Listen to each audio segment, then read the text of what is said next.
I'm calling to order the meeting of the City of Salem Budget Committee for May the 8th, 2024. And will the recorder please call the roll? Member Belicheks? Present. Member Cohen? Present. Member Allen? Here. Member Manville? Here. Member Vieira Brandel? Present. Member Stapleton? Here. Member Phillips? Here. Member Gwen? Here. Member Gonzalez? Here. Member Julie Hoy? Here. Member Nordyke? Here. Member Varney? Here. Member Chris Hoy? Here. Member Dixon? Here. Member Curtis? Here. Member Geyer? Here. Vice Chair Nishioka? Here. Chair Brown? And present. And will you please join me for the Pledge of Allegiance? I pledge allegiance to the flag of the United States of America and to the republic for which it stands, one nation, under God, indivisible, with liberty and justice for all.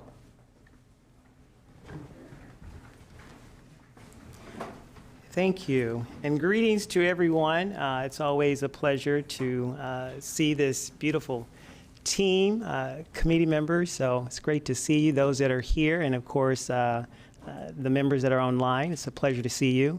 As always, thank you to the staff that's here and those that may be watching. We always appreciate everything that you do behind the scenes in preparation for these meetings and just getting us all ready and on the same page. So thank you very much for that, staff. And of course, to any visitors that may be here, if you're here in the chamber or even online, we definitely welcome you. And I'm looking forward to tonight. I do anticipate it's going to be a good evening. The goal would be for us to finish tonight. I have had a few people that have already said that we're going to finish around about like 8:30. I don't know about that one. Someone else said 10 o'clock. We'll see how that one plays out. But anyway, if we do not finish tonight, obviously we'll be back next Wednesday. But the goal would be to get as much as we can tonight and vote it on, and then of course be ready to go before 10 o'clock. So that would be the goal. That would be the goal. And so we have some additions to the agenda this evening, which includes an errata and a few staff reports. And could I have a motion to approve the additions to the agenda? I move that we approve the additions to the agenda. Second. I have a motion by Vice Chair and of course a second by Member Phillips. Is there any discussion? Okay. Seeing none, all those in favor, please signify by raising your hand and saying aye. Aye. Any opposed? Seeing none, motion passes. Thank you, Mr. Mayor. And we'll begin tonight with some public testimony. We'll start with public comment for those who are attending in person, and then we'll switch to those that are with us virtually. And for members of the public, just so everyone knows, who have signed to testify, please provide your name and, of course, your neighborhood or your ward. You will then have approximately 3 minutes to testify before the committee. And there are some lights that are at each podium. And when you see the orange light starts to flash, that lets you know that you have less than 1 minute. And when the red light appears, I'm going to ask you to please end your testimony. And then, of course, if you continue to talk, you'll just hear my voice come over yours. And I'll say thank you for your testimony. And the green light, of course, means that the mic is on. And the first person that signed up with us tonight is Robin Graves. My apologies, sir. That's okay. Please come on down. All right. Do I need to hit a button? Okay. It's already on. You're good to go. Good evening, everyone. I'm going to keep this brief. So I was looking over some of the proposed budget items a few nights ago, and I noticed one that jumped out right away. There's a plan to eliminate 7.25 full-time positions at the main branch of the library, as well as closing the West Salem branch and reduce hours and programs at the main branch. Am I correct in that assessment? No? Oh, you can just keep on talking. Gotcha. Okay. Well, the cost cited with that item was $1,168,000. I noticed shortly thereafter that there is a cultural and tourism fund clocking in at $1,311,480. And my proposal is simple. We scrap the tourist fund and use those funds to keep the library in proper operation, maintain the full-time employment positions, and keep the West Salem branch open. I come from West Salem myself, so I have a bit of a personal stake in that. And can attest that both branches of the library have had a tremendously positive influence in my life. What I was surprised most by these motions was that that was practically one-to-one. The costs of the latter would cover the former with a remainder of $143,480 that could be used to expand library hours in operation or be distributed as needed to the Salem school districts to pay teachers, update equipment, etc., what have you. Personally, I find it a bit insulting that this committee prioritizes trying to beckon tourists to Salem over funding and maintaining a vital resource to the residents of Salem. The library is a beloved pillar of the Salem community. It is a place of safety and serenity. Its materials and staff have had an overwhelmingly positive influence in the lives of Salem's citizenry, including myself, young and old. To conclude, the library is far more worthy of investment and preservation than any tourism ad campaign. Thank you. Thank you. And next we have Kate and Baynard Mintram, and you are online with us.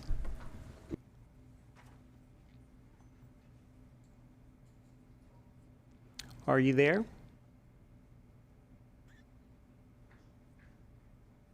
I think you're still on mute. Hi, Hello.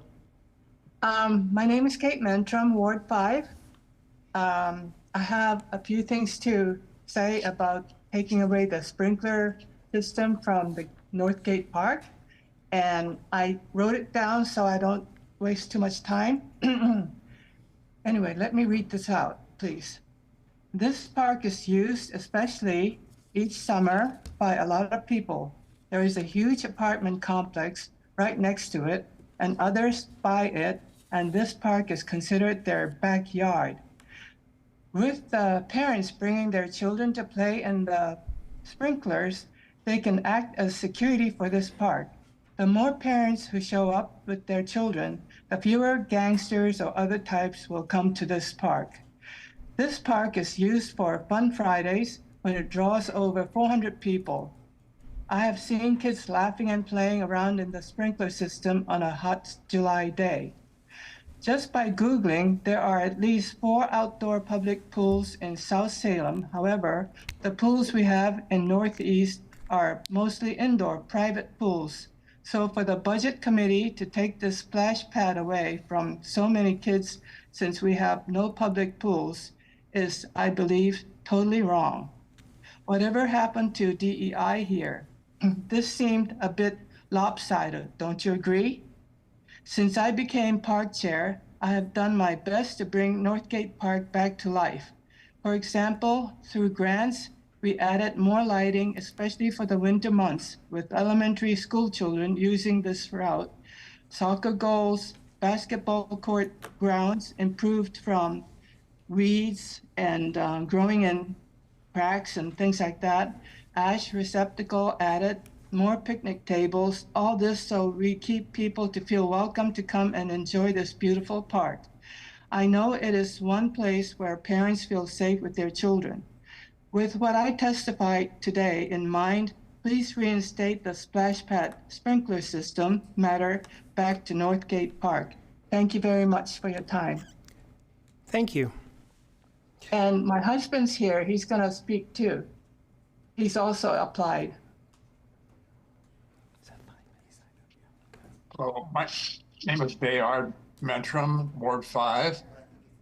And to add to what Kate has said, I recently attended a tree planting ceremony at Yoshikai Stevens Park, and wondering what's going to happen to keeping the trees alive if the water system is cut off. Was there still going to the city still going to maintain watering for those? That's one concern. And another one is in Northgate Park, we've had quite a while planned for a public restroom. I wondered, how's that going to work if the water system is not working? And lastly, I'm concerned that all the services at Riverfront Park are still going, but the lower income neighborhoods in Northeast Salem are cut. That doesn't seem to be diversity, equity, and inclusion to me. Thank you. And thank you. And next we are going to have Elizabeth Crane. Hello. Hello. My name is Elizabeth Crane, and I am in Ward 4. And I am coming to also speak on the proposal of cutting our water to all of the parks, stands, riverfront. So cutting the splash pads, cutting the drinking fountains, and cutting the bathrooms. And I cannot make sense of this proposal. It's such a small amount of money for water. Like, we're talking about cutting water, public water.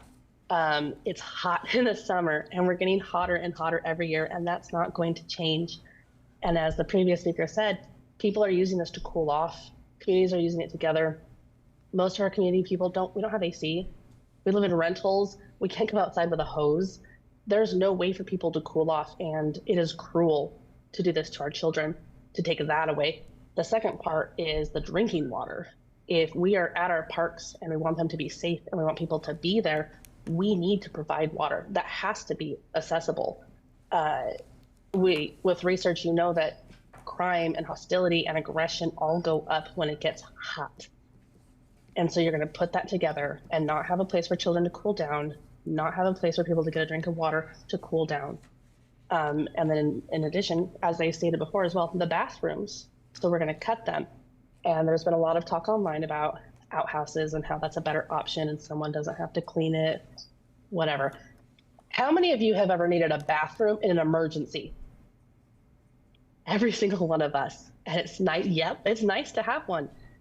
Who has had to take a toddler into a destroyed, disgusting outhouse and wrestle with them? It's awful. And if that's not your demographic, I can respect that. But you need to respect how many community members and families are going to these parks. You can hear in the background, I'm not taking my 3-year-old back home to go to the bathroom. She's not going to make it. So do you now want our children to just pop a squat in the park? Well, now our parks are going to smell like urine. And it needs to be a safe place. If I'm taking my 3-year-old with me, I need a safe space for her to go to the bathroom. If you have a 14-year-old who is physically, developmentally disabled, enjoying a park as someone in a community should be able to do, you can't take them into an outhouse.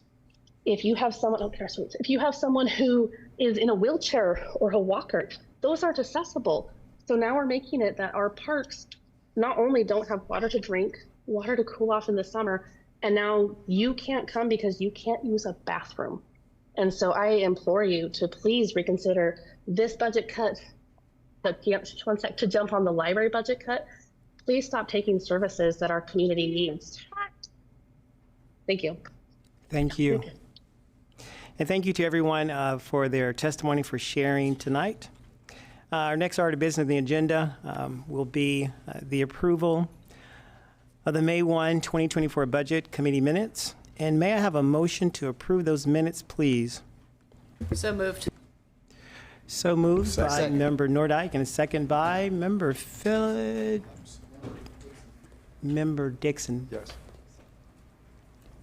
I'll say it again, second. Thank you, thank you, thank you. I'm so used to hearing Member Phillips, so my apologies. He tends to be really quick when he says it, so my mind just thinks Phillips, but thank you. Is there any discussion? Okay, seeing none. All those in favor, please signify by saying aye and raising your hand. Aye. Any opposed? Okay, seeing none. This motion passes. Thank you. There is one action item this evening, and I'm going to ask our CFO, Mr. Eagleston, to walk us through that. Please, sir. Good evening, Mr. Chair. Josh Eggleston, Chief Financial Officer. As a reminder, an errata sheet is used to identify and correct any errors found in the budget or budget document that are inaccurate or could cause confusion. In this case, errata sheet 3, it solves an interesting problem. Several years, or actually 2 years ago, we closed the traffic safety fund for a short while. Photo red light and speed on green funds went into that fund and the expenses came out. That has since returned to the general fund. However, there was a late posting after the year of some interest allocation. So there's a small $300 balance in that fund. And we have to be able to move it out. So we actually have to have the budget authority to move it out. So we're asking for errata 3 to be approved so we can move those funds and close the fund properly. Thank you. Thank you, Mr. CFO. And can I have a motion to approve this errata? I have so moved by Member Nordike and a second by Mr. Mayor. Is there any discussion? Okay. Seeing none. All those in favor, please signify by saying aye and raising your hand. Aye, thank you. Any opposed? Seeing none, that motion passes. And we will now move on to information items, once again with our CFO, Mr. Eagleston. Thank you, Mr. Chair. There's several information items for you this evening. The first is a summary of Budget Committee actions through May 1st. The next 4 items are quarterly reports for the City of Salem and urban renewal agencies for Q2 and Q3 of fiscal year 2024. 5F is responses to committee member questions. And then 5G is the status and potential use of fund balance. And happy to address any questions on those items. We do have a question on the floor. Member Stapleton. Thank you so much. I had a question on 5G. I think we were talking about it at this last meeting about what's already slated to be done for these historic locations. I know we were talking about the roofs of those different locations, and I was wondering how much that is going to cost, and I didn't know if we had that information. Yeah, I appreciate the question. I defer to Deputy City Manager Scott Archer for that answer.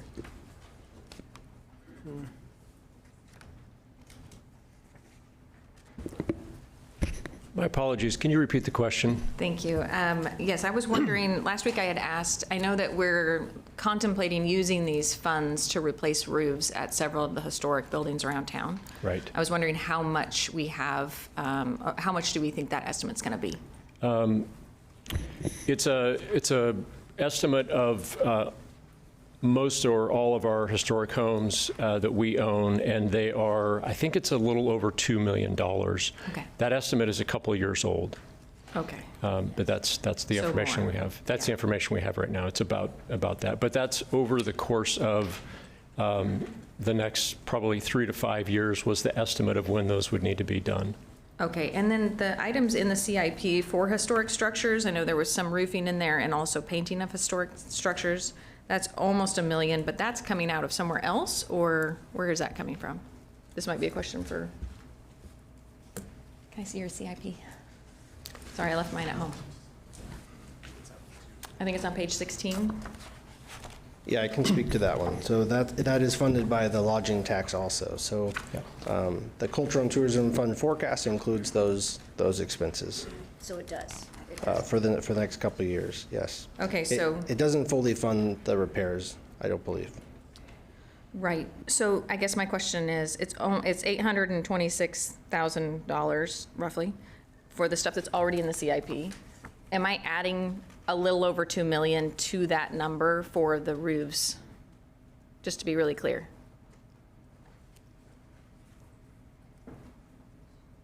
Sorry to be a pain.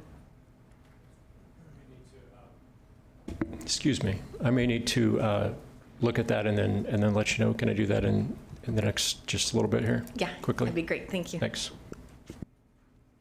Were there any additional? Yes, Member Dixon. Is the concern that money is not already reflected in either the Cultural and Tourism Fund or the Capital Improvements Fund? Yes, I'm trying to look at what working capital we have. I know that we're going to have some conversations later about using some of that money for other items, and I want to understand what the city is hoping to accomplish with those monies currently so that I can compare that with what the ask is tonight. Okay, and just to clarify further, it's possible that those projects are not currently reflected in the Cultural and Tourism Fund budgets over the next 5 years. I guess that's my question for Okay. them. Yeah. Thank you. Thank you. Good question. Additional comments, questions on the floor? Yes, Member Cohen. Thank you, Chair. I've got a question about the quarterly financial summaries. It's not in particular about a number per se. It's the process. And so I was wondering, how often are these quarterly assessments shown to the council and to the budget committee, and why we're getting 2 quarters at one time? Mr. CFO? Yeah, I can speak to that. So when the quarterly reports are ready, we post them to the city website. It is often that they're delivered to the budget committee Q2 and Q3 during this April-May period, and then often Q4 and Q1 at your January meeting. So that's generally the cadence that we see. Continue. Would this need to be a council type motion then for them? What I'd like to see is, I understand it's transmitted on the city webpage, but for something, I mean, you'd have to go look for that, and the average citizen's not going to go look for this document. And so would this be something that could be displayed to council, like Q1 ends in September, so October, you receive Q1. I'm not saying it's going to take longer than 30 minutes, but to go over what the general fund is, so you know what the budgets are to the actuals, how much revenue is coming in. Because at least for me, as a budget analyst, it helps pinpoint, wow, why are the expenditures in this one cost center so much higher than we had thought before? And then you go back like, oh, someone coded it wrong, so you can fix that. So it's easier for us to just see some of the issues that happen before you get too far ahead down the road. So that'd be question one, is could that be displayed to council and within a meeting? I'd love if the budget committee could be a part of that too. Understand that I will stay in my swim lane if that's the case. The second thing is, how much more difficult would it be for this to, instead of like the 100,000 foot level, go down into the cost center, just so we can see where some of these expenditures are, just as a way to be transparent to the citizens? Yeah, that's certainly something I could discuss with the city manager and or the city council. I will say we do publish monthly on the transparent reporting portal, actuals by fund. And that's certainly something you can see out on the city's website. You can find a link there, and I'm happy to send that to all of you. But that's certainly something we consider with the city council. Thank you, Mr. CFO. Additional questions on the floor from the members? Yes, Member Phillips. I don't know if now is the right time to ask this. It's pretty brief. It's just in response to the public testimony we got tonight. The very first comment implied that we didn't find the funds to keep the library whole for an additional year. Is now the time to ask about that? Just if we could maybe correct the record. We've already taken that action, correct? Oh, that is correct. We yes. have. Yeah, so like the council has already voted on this. It was Mayor and Member Chris Hoy's motion that we all voted on, and then it's passed. So we have one additional year. The year of 25 does have library at current services right now. The city, not the city council, the budget committee, but yes. Right, it's a budget committee meeting. Thank you. Additional comments or questions from the members? Yes, Member Nordike. Thank you. I wanted to go back to Member Cohen's comment. I like the idea of quarterly getting just brief updates on where we are in our finances. I appreciate the difference between having the information on our website, which is massive, and it is a step in the direction of more transparency, absolutely. But I do like the idea of getting just kind of a quarterly hit, like how are we doing financially? What's going on in our major departments? I mean, when you're running a fire department, a police department, a library, changes happen all the time. And sometimes as a counselor, I feel like I find out about them months later, and I feel caught flat-footed. And I would love to get more of those types of updates. And how we do that and still run an efficient meeting is a balancing act. But it's something I would love to explore further with council, because people have questions for me about that all the time. And as much as I love calling our department heads on the carpet whenever I wish, it's a lot of fun for the pop quiz, as I call it. Yeah, they're all smiling and avoiding eye contact at the same time.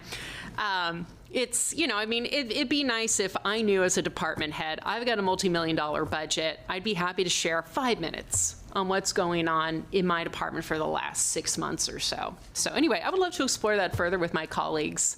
Again, not to do a deep dive at every single meeting or even have 30 minutes, but I can process a lot of information quickly, and I would love to just get that periodic update more often so that I can really understand what's going on in our city. Thank you. And Mr. CFO, just for clarity, so when the council meets monthly basis, is that correct? Council meets 2 times a month. Got it. And so during those 2 meetings every single month, are there updates that the staff shares with the council about from the department heads or just finances or are there updates in those monthly meetings? Not specifically for things like the quarterly. Sometimes we do updates like that to the finance committee. Okay. Member Stapleton. Yeah, I just wanted to highlight what you just mentioned, the fact that these go to the Finance Committee, and we have reports quarterly. And I know that when I served on that, we got a really in-depth, go around when we were there to really fully understand it. I personally would rely on the chair of the Finance Committee to, advocate for when things need to come to council and when it might, it's just, they're there to oversee that and make sure it's going well. And I would trust my colleagues to then identify issues and bring those forward to the council as a whole. But I think that that's going on now, and I think that it's still going well. And the chair for that, I'm not sure. Oh, Jose. Okay. Thank you. So Member Gonzalez, the chair of that committee. Got it. Okay. Mr. City Manager. Just one other thing to add to the discussion, a possible point where you could work this into our normal course of business, and that's we do a quarterly strategic plan update, and we could simply make financial condition part of that strategic plan update on a quarterly basis. We do that in a work session format. And I think that would probably be a good place to plug a brief update in of our financial condition. That's certainly part of our strategic position. Thank you for sharing. Yes, Member Nordite. Sure, and I just want to reiterate and repeat what I said. It's not just the finances. That's not something I would consider Finance Committee chair to decide. I'm talking about what's going on in the departments, and sometimes money has everything to do with it, and sometimes it has nothing to do with it. So I wouldn't say that this is a lane that is something that only Finance Committee chair should dictate, because what I'm asking for and what I think Member Cohen brought up is not limited to just how are we doing financially, but just the health of this organization, major changes that are happening. How is the body camera program going?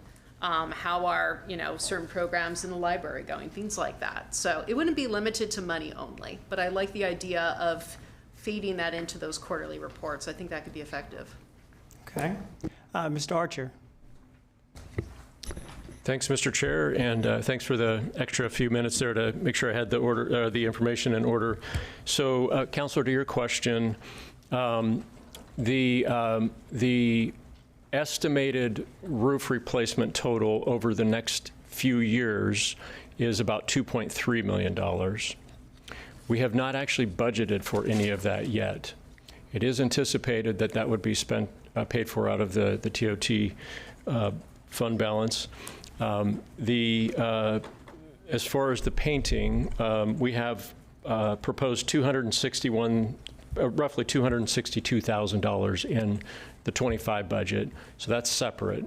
So 2.3 plus the 261 or 262. So we're a little over 2.5. A couple of things I would say. One is regarding the fund balance and the projected future use of it. Again, it hasn't been, none of the roof replacements have yet been actually budgeted. It's just projected.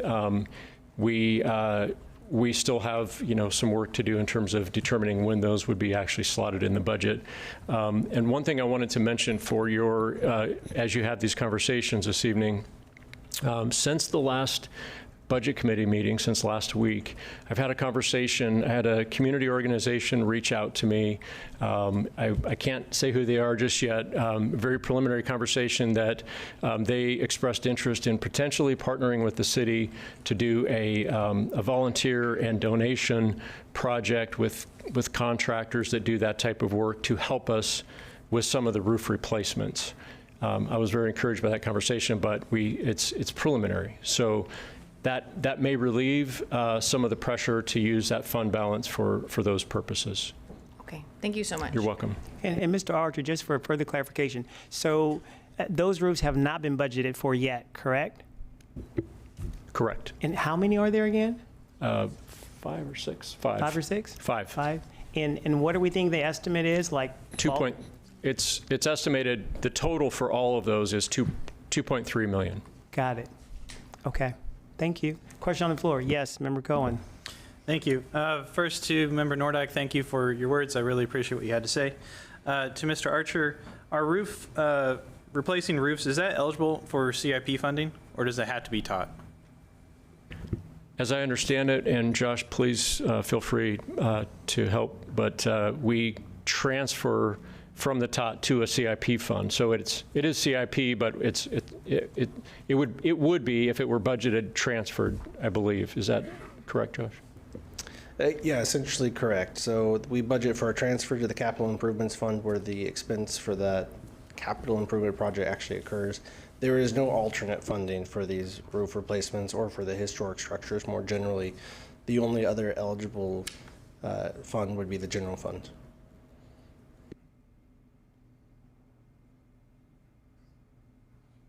And CFO, tell us again about, well, I don't want to open a can of worms. I'll save it for later. Additional questions or comments on the floor for the CFO? Okay. So moving right along, that's going to conclude information items number 5. There are no public hearings. And we're going to move right on into special orders of business. And the CFO, question on the floor. Yes, Member Vieira-Brendel. Yeah, before we get into these, there was something I wanted to say. I probably should have said it during the minutes, and I'm wondering if it's okay to say it now. Sure, you have the floor. Okay, thank you. I wanted to just revisit a conversation that we had last week, and thank you, Member Stapleton, actually, for bringing up the concept of psychological safety. And I want to revisit that a little bit before we get into some really big decisions tonight and make some big decisions, because I think that is really critical for decision making and effective conversations and effective decision making.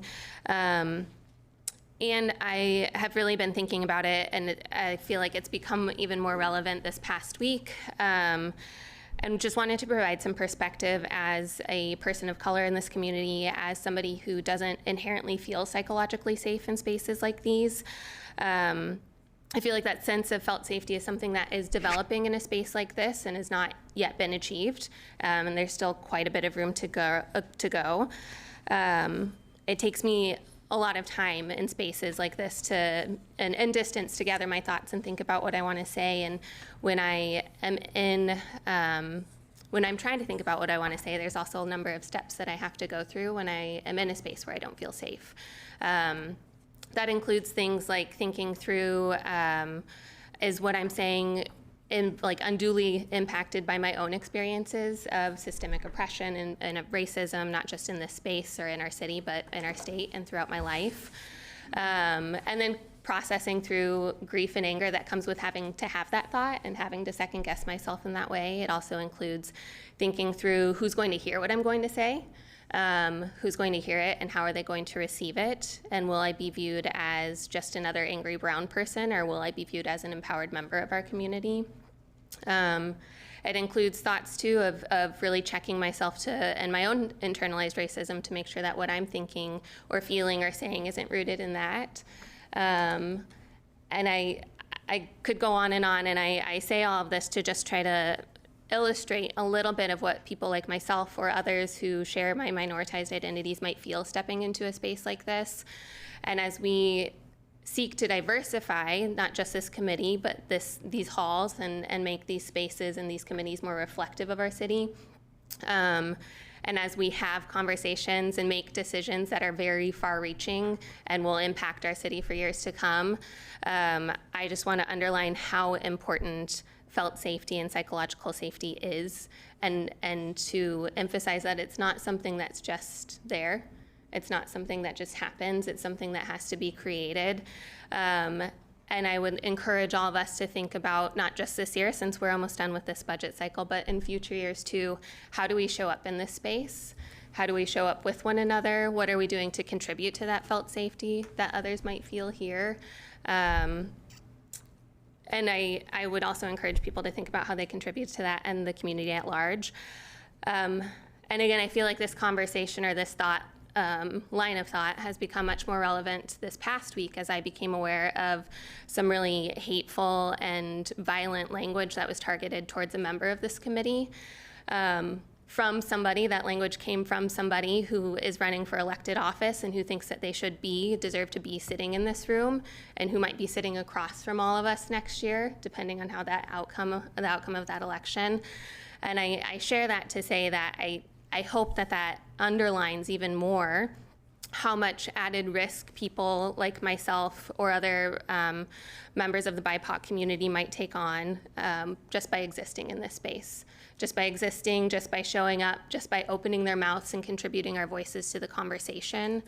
And I don't expect us to tonight come up with a whole bunch of solutions or ideas about how to create that felt safety for the next budget cycle. I think anything that would be discussed tonight or thought of tonight wouldn't be meaningful enough. I think that's a much larger conversation.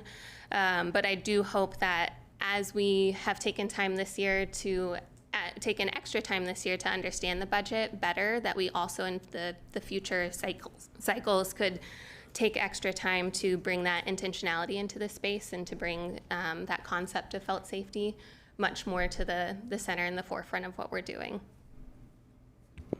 Thank you for sharing, Member Vera Brendel. Thank you. Additional comments, thoughts, and this is a perfect place to say it before we move into some of our motions that have been twice tabled before. And so, any comments or thoughts or concerns? Yes, Member Stapleton. I just wanted to thank you, Stacy, for being vulnerable. I know it's really hard, but I really value what you have to add to this committee, and I too share all of your aspirations that you've stated really, really well and very eloquently, so thank you. Yes, Member Phillips. I would like to thank both Member Vera Brandel for speaking on your lived experience and being vulnerable, and my colleague also for piggybacking on that. And just to say as clearly as possible, in my individual capacity, what was said about you in the news article was abhorrent. I don't know how anybody could justify it, and it really does, bear being called out. Many of us have, posted on social media publicly those types of condemnations. I'm sorry that happened. You're doing volunteer work here as a chair. And yeah, I don't think I'd ever thought to connect the through line, but I really appreciate you taking the time, and just that was totally wrong what happened. All said. Additional comments, thoughts on the floor?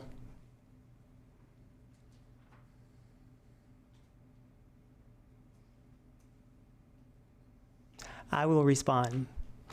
So in regards to what has been said, again, thank you. I do recognize that when we enter into this space, for all of us, walking into a space like this could be intimidating. Regardless of the skin that you're in and the role that you play, walking into this space could be difficult. And when you walk into this particular space, as someone from a marginalized community, it is magnified. It's magnified to the extent to where you really do question whether or not you should be in the space. Because, and all my own words, when I walk into the space, if I don't see someone that looks like me, my first thought is, should I be in here? And so that is a thought. and that is a lived experience. And when we enter into the space as servants of our community, elected officials, first responders are here, people that are behind the scenes, we represent our city, not just Ward 5, 6, 7, 8, but it's the entire city. And we really have to find a way to show up, right? To show up, and as we say down south, we got to find a way to show up and to show out at the same time. And so those comments, yes, those comments were hurtful. There's no doubt about it. I'm not going to say that I have Teflon skin and I'm Superman. I do not. And so you remember back in the day when we were, kids in school, and we said that old cliche, sticks and stones may break my bones. What comes next? That's a big lie, is it not? That is a big lie. Whoever came up with that cliche just lied.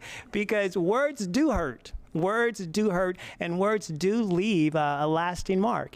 And so when we think about mental health, we think about trauma, regardless of what community you come from, we have to find a way to, hold space and make sure that every voice is heard and every face is seen.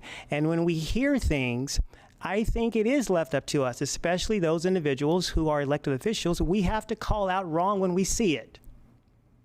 And if we do not call out wrong when we see it, there is the belief that that person agrees with what's been said.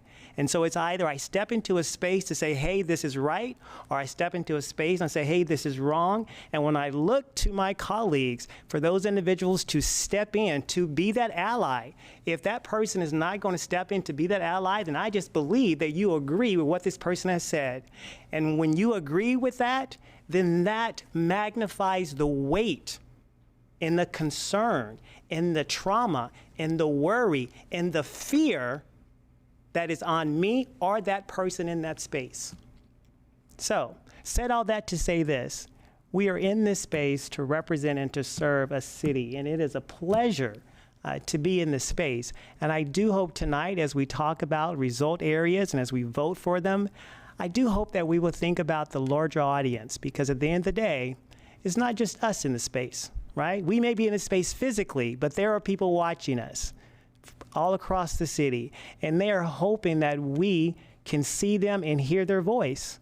They're believing in us. At the end of the day, they are believing in us. And if we can't do the job and represent them well, then I need to find something else to do. Enough said? Enough said. Thank you, Member Cohen. You gave me a thumbs up. I'll take it. Take it. All right, so moving right along, Mr. CFO, he is going to set the stage tonight as we get kind of ready to shift into some of our tabled motions. I do want to say that for the next hour or so, this is going to be the perfect place to share your thoughts or concerns as we think about these result areas, we think about these motions, because we're going to go through each one individually and we're going to vote on each one individually. And the goal would be that we would leave here tonight on one accord. So, Mr. CFO. Thank you, Mr. Chair. Just to kind of outline the rest of the evening, we're going to start with discussion of the tabled motion. And I encourage the committee to talk about if that's the right motion or if there needs to be a different version. There's been a lot of offline discussion with staff and maybe amongst the committee. Next will be the Urban Renewal Agency property tax levy and budget, followed by the City of Salem ad valorem property taxes. And then after that is each results area. And just real quick, for each results area, I think what we'd be looking for is a motion to approve. And then if you have a motion in that results area, it would be an amendment to that motion that can be voted on individually, just to structure that in a way that makes sense. And if you have a question about a motion and what results area it might be in, feel free to approach Budget Office staff and we can help you out with that. Mr. Chair. So the first one tonight, we're going to go into the discussion and the deliberation of the tabled motion. And it's the refunding of the JC relays. You know what? I'm going to ask the recorder to read this for us, just to give us all on the same page. Thank you. Absolutely. So, refunding of the JC Relays, movies in the park, and concerts.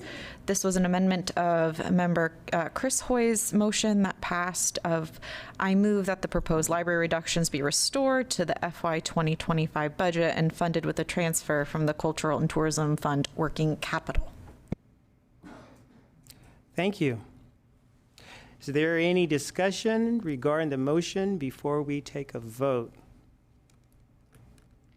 Yes, Member Curtis.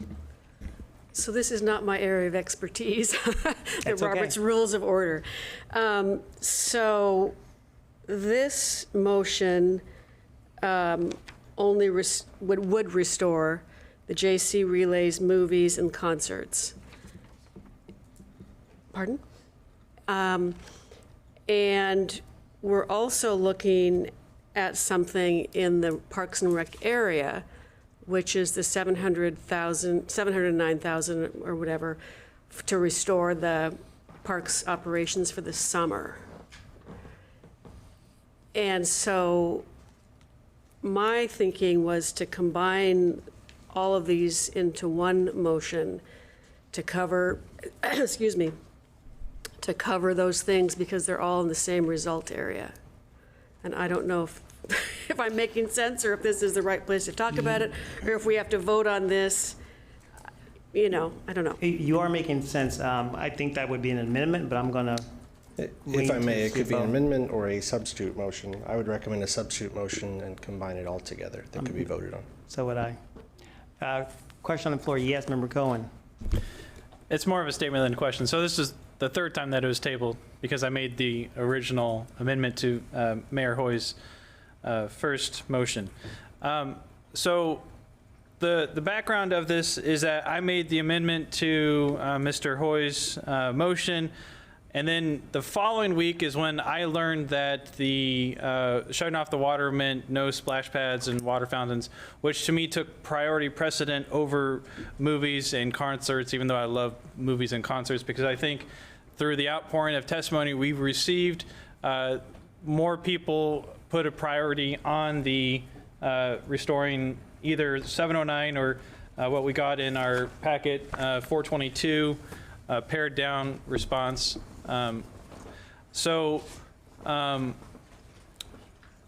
Before I move to withdraw this, I would just like to hear from everybody else. Would we rather have the restoration of $422,000 for splash pads, water fountains, bathrooms, and hopefully get endorsements for the movies and concerts and things of that nature? Or as Member Curtis said, do we want to try to combine them?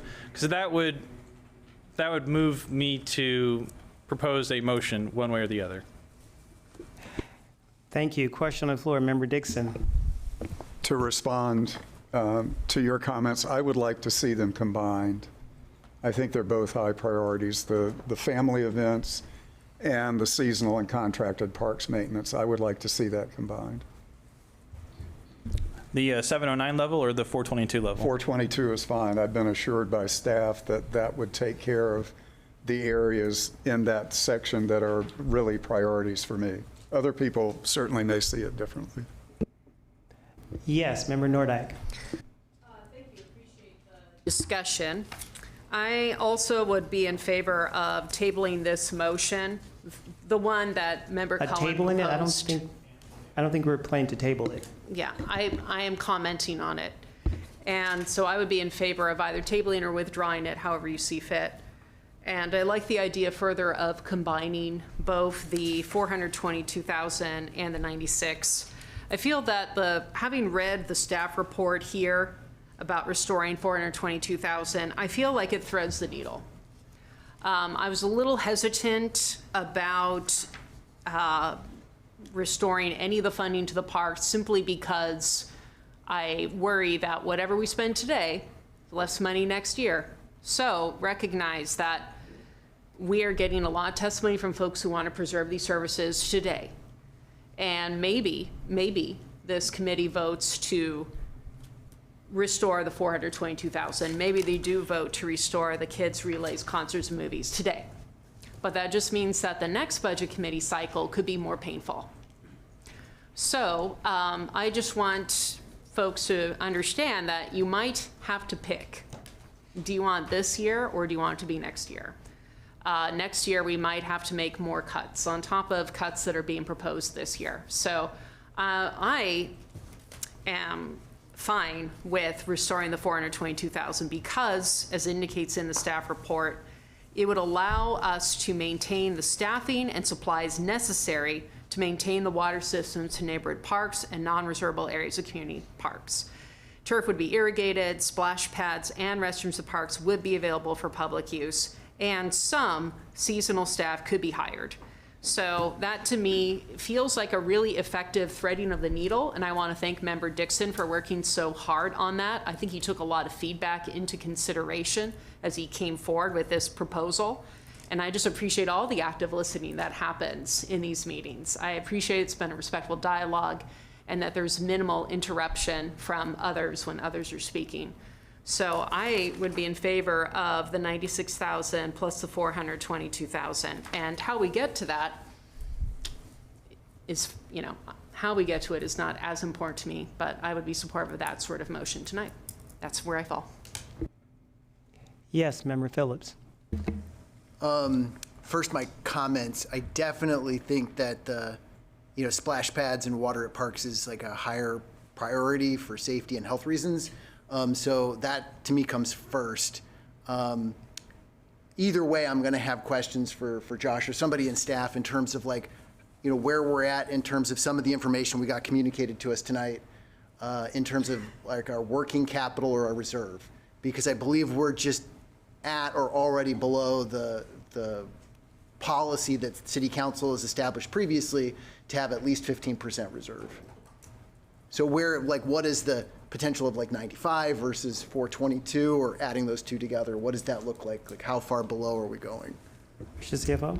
Yeah, I appreciate the question. My recommendation, if you were to move forward, would be use working capital in the Cultural and Tourism Fund, not in the general fund. So does that impact that fund specifically? Does it go below its own policy? We don't have an adopted fund balance policy for the Cultural and Tourism Fund. It's actually one we're looking to take to the Finance Committee at some point.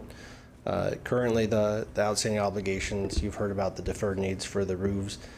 One piece of commentary is we have a lot of deferred needs, not just for historic structures.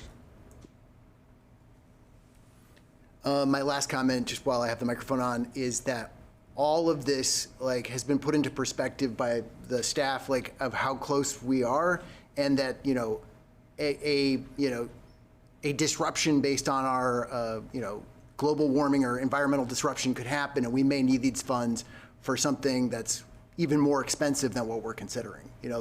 This is the last $500,000 of any discretion that we have, and having no additional wiggle room may also have costs. So. This is tight, and I knew that last week, but I have been convinced that it's even more so at this point. So I'm not sure what's going to happen tonight. I really do want to have us have some flexibility to turn on, splash pads when we have hotter temperatures outside, but that's just difficult. I think that the 422 is the best effort from staff to kind of meet in the middle, but I don't know if we have that, based on reading this budget. And it's not based on anger. It's not based on anything other than we are stuck budgeting within our means. And if we do this for one additional year, I think we're just hitting the wall too fast and too hard this time next year. Thank you, Member Phillips. Yes, Member Curtis. Thanks.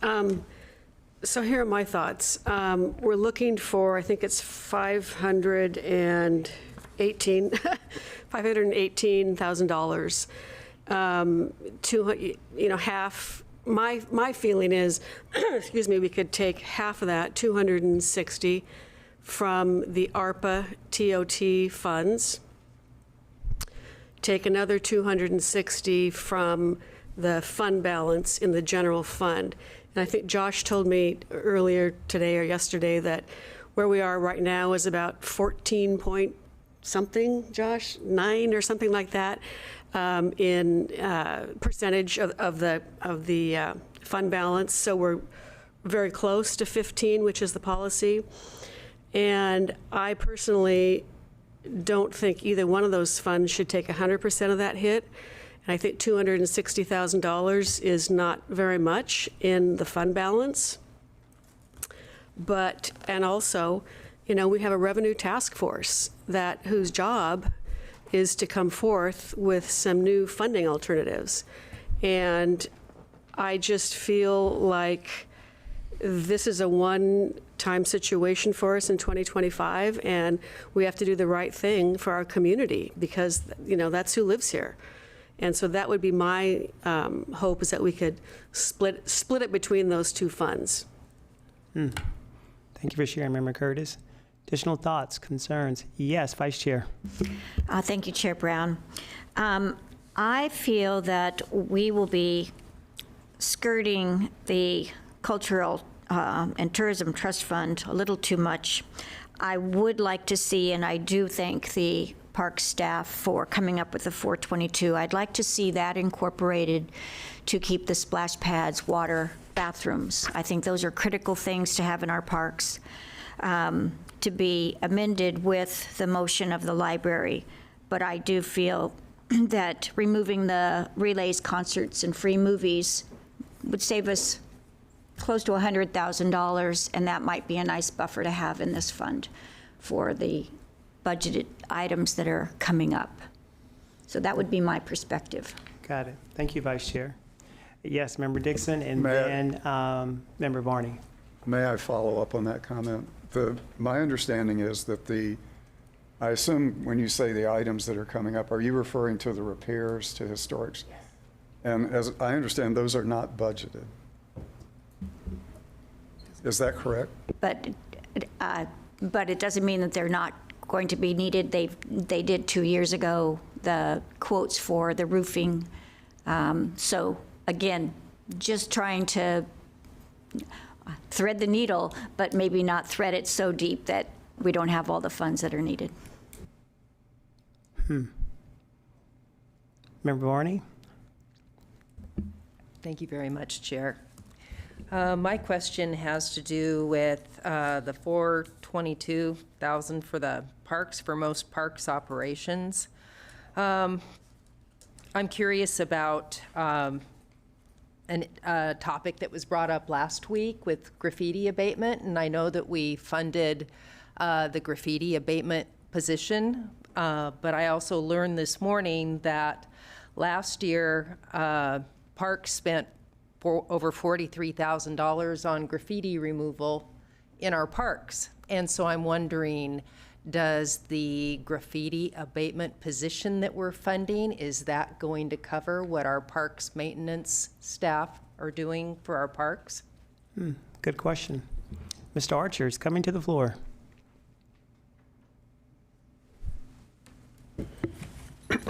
Thank you for the question.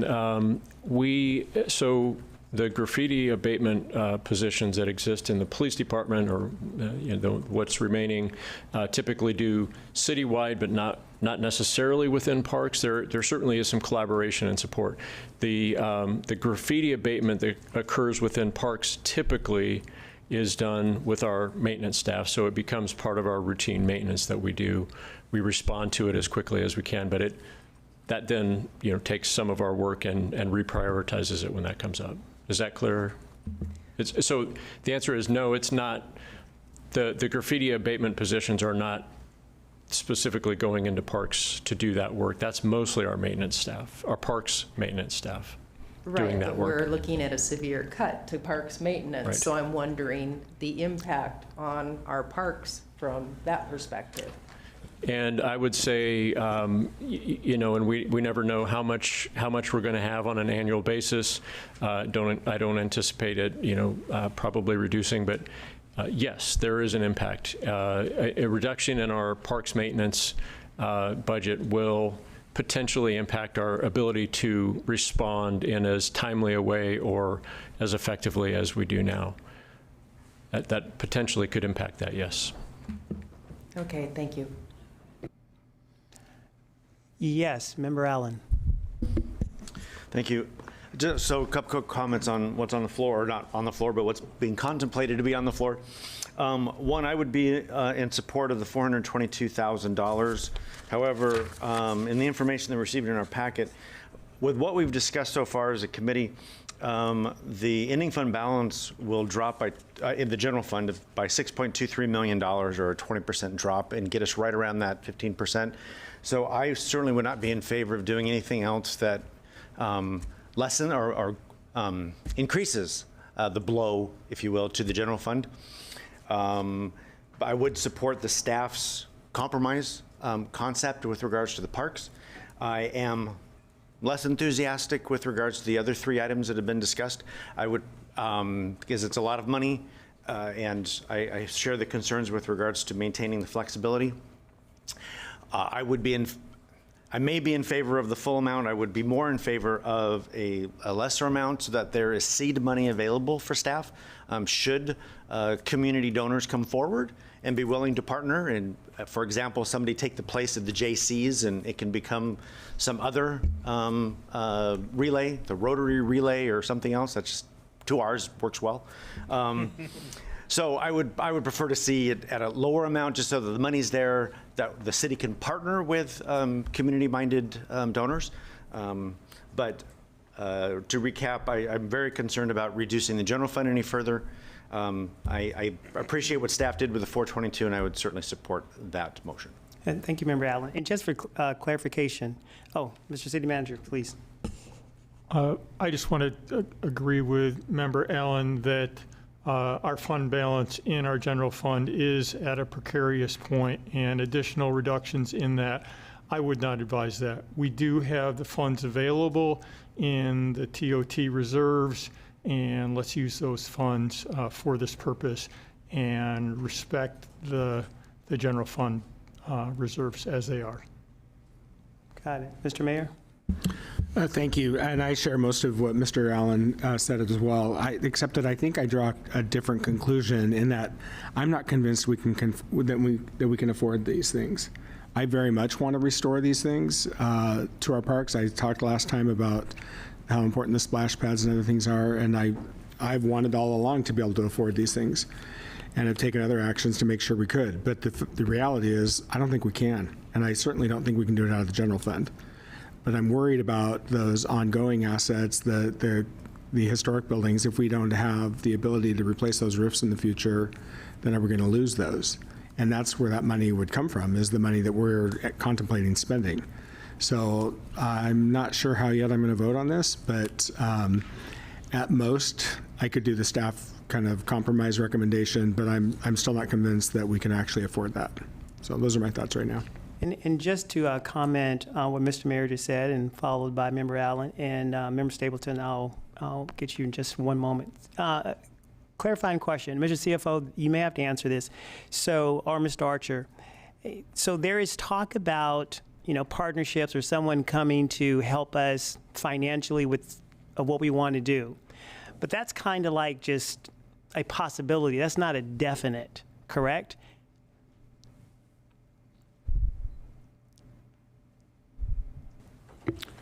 Mr. Chair, just to clarify, are you referring to the roof maintenance of the buildings that I spoke about earlier? Yes, you're correct. It's only a possibility. I just wanted to mention it right. To be part of the conversation, but we cannot count on that. Right. And if we take money from a particular fund to basically take care of a shortfall for this summer, in essence, it could come back to hurt us later on. It will potentially impact the future use of those funds for some of the identified need. Right. And I shouldn't say could, I just have a feeling that it would, because we don't know what next year is going to hold. Member Stapleton. Thank you. And thanks to everybody for sharing their thoughts. It's so helpful when people talk about discussions before we move into voting. I too have some concerns. When we talk about the relay and the concerts and the movies, I feel like that's a really good opportunity for our community to come alongside us and support us, to where restoring water to the parks is something only the city can do. And so therefore, I feel like that should be our priority over the other. I do appreciate the the $422,000 that staff have come back with, but I am really concerned. I've been asking a lot of questions tonight about the top funds, the ARPA dollars in there and what that looks like, and reading the CIP out 3 years, the projects that are included in there, and then the estimate for the roofing.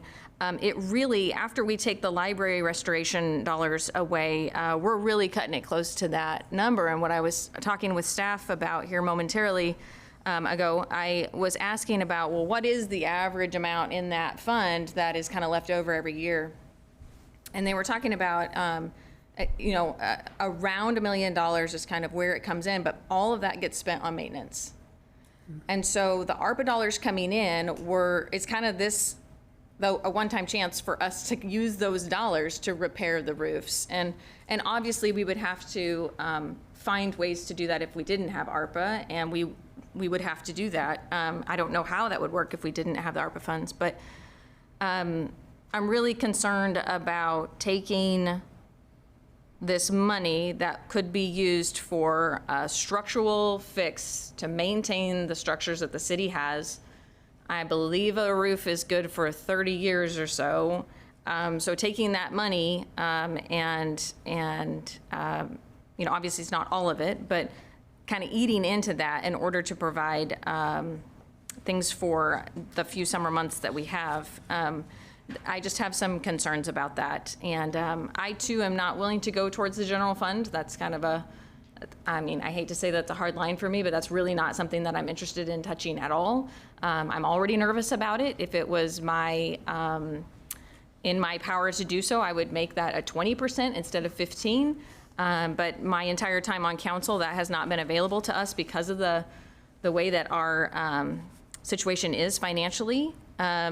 And then I also just wanted to say that, we've talked about the Revenue Task Force and the opportunity to bring in more revenue. I'm just not convinced that we can do that. Maybe it's because I was on the front lines of the payroll tax, and I felt how hard that was to do. And I'm glad that I did it, because I know that a lot of people are now understanding and talking about the city budget in a way that they weren't before. And we knew that going out was going to be so hard to get regardless of what the tax was, anything across the finish line is hard. And the folks that I was getting advice from, and folks who have done this kind of work before, said it's going to take up to 3 times to get the community on board. So we've done the hard first one, right? That was a hard impact, and that one needed to be done. And now we're talking about it. And I'm hoping that we can get something across the finish line this next time, but I'm just not convinced that we are going to. And so pulling out money on these contingencies, it's making me really nervous. And I'm a good governance person, and I really, although I hate to see any kind of cuts to any of this, that's why I did what I did last year, was I didn't want to make any cuts. So this year is really hard for me. But those are my feelings right now. I don't have a decision yet, but those are the things that are impacting how I'm thinking about this. Thank you, Member Stapleton. Before we move forward, I may have to ask the CFO to come back. So the way that this motion is currently written, we know that there is discussion already on the floor about rewording it and changing it. Comments from Member Curtis and also comments from Member Dixon. With the way that this current motion is written, do we need to sparse out some things that we really want to see done for the community, like things that happen in the park that involve water? Do we need to sparse things out even more so before we amend this motion? Yeah, I appreciate the question. I think it's really up to the committee. So you could vote on this motion as is and take it separately and entertain another motion for the other piece. Someone could also offer a substitute motion that combines them, but that's certainly up to the committee. Right, and so here's my ask of the committee, because I really want to respect what was said from Member Curtis, Member Dixon, and Member Cohen, Member Allen, everyone. So is there a way that we can look at the motion and make those changes and then share it back out with the committee tonight as to what that will look like? Member Manville. Are we not allowed to postpone this motion indefinitely, and then it goes away, and then someone builds a different motion? Is it like, isn't postpone it indefinitely a Robert's Rules option? It is in Robert's rules. Like, I move to postpone this motion as written indefinitely. Okay, so we have a motion on the floor to table this indefinitely and a second by member Nordike. Room for question or thought before we vote? Point of order or interest, are we tabling this? Well, that motion is on the floor for us to vote on. Okay, the point of order I have is I don't think tabling a motion is debatable. So I would like clarification from our parliamentarian. Is debating a tabling motion, is that debatable? Dan Atchison, City Attorney. Member Phillips, you're correct. I also would point out that this may be the committee's last meeting of this session, so if you're going to act on this motion, tonight would be the night. And yes, and Member Phillips, you are right. You are right. You're right, and the only reason I'm saying that is because right when I said that, the words coming out of my mouth, I saw some hands that were coming from the committee.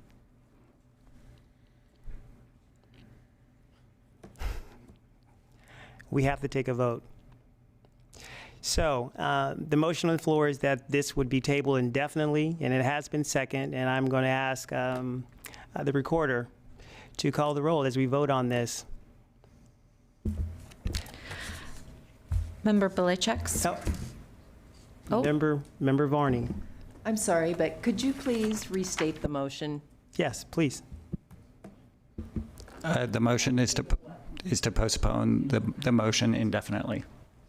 The motion on the floor to refund JC Relays, Movies in the Park, and Concerts. Thank you, Member Varney. Does everyone understand what we're doing? Just making sure. Okay, Madam Recorder. Member Belicheks? No. Member Cohen? No. Member Allen? Yes. Member Manville? Yes. Member Vera Brandel? Yes. Member Stapleton? Aye. Member Phillips? Yes. Member Gwen? No. Member Gonzalez? Aye. Member Julie Hoy? No. Member Nordike? Aye. Member Varney? Aye. Member Chris Hoy? Aye. Member Dixon? Aye. Member Curtis? Aye. Member Geyer? Aye. Vice Chair Nishioka? Aye. Chair Brown? Aye. Did you count? That motion passes. Okay, moving right along, we're going to go on to. I have a quick question. Yes, Member Phillips. Before we move on, I just want to verify, we're about to probably move into the various outcome measure areas. Remind me, someone in staff, which one is Parks in? Is it the welcome and livable community?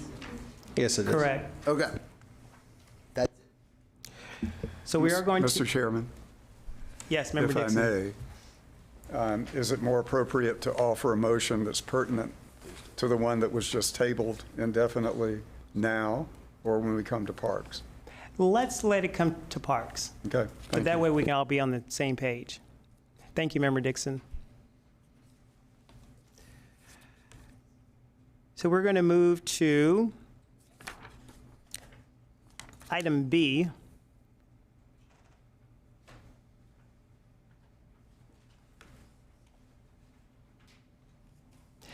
And Mr. CFO, this is for the approval of fiscal year 2025 Valorian property taxes? Yes, Mr. Chair, that is correct for the Urban Renewal Agency. Got it. Okay. Can I get a motion to approve the Salem Urban Renewal Agency fiscal year 2025 ad valorem property taxes? So moved. So moved from Nordike. Second. And a second by Phillips. I like the energy. All those in favor, please signify by saying aye. Show of hands. Aye. Any opposed? Seeing none, motion passes. And are there any questions from the committee about the next item, which is recommending fiscal year 2025 URA budget?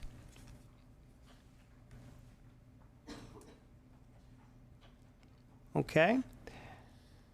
May I have a motion to recommend the Salem Urban Renewal Agency fiscal year 2025 budget to the City Council? So moved. So moved by Vice Chair, second by Member Phillips. Is there any room for discussion on the motion? Seeing none, all those in favor, please raise your hand and say aye. Aye. Any opposed? Seeing none, that motion passes. The next item is approving the Salem ad valorem property taxes. And are there any questions on this item?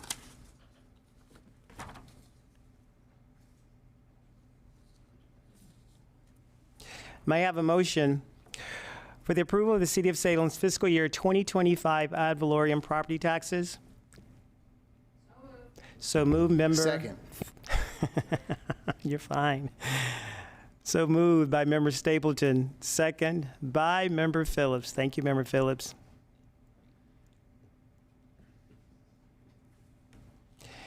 Any room for discussion on the motion? Yes, there is. Member Phillips.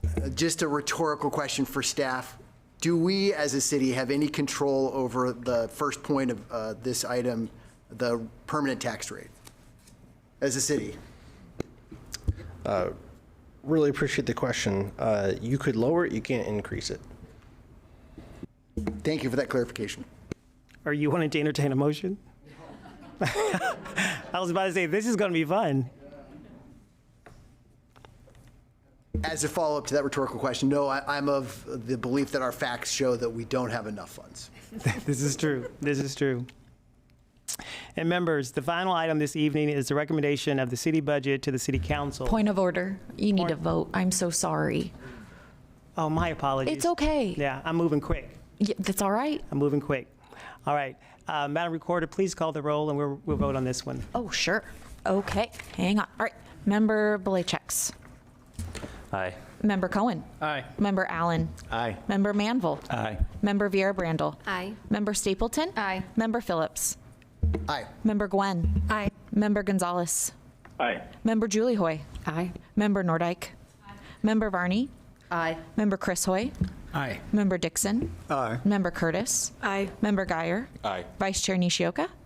Aye. And Chair Brown. Aye. Thank you for that clarity, team. Thank you. Now, members, the final item this evening is a recommendation for the city budget to the City Council. This action occurs by result area.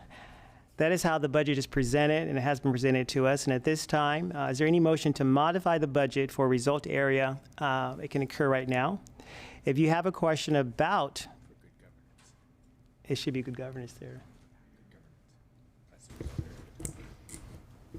I don't know why it's not in mine. Is it really? Oh, I haven't gotten it.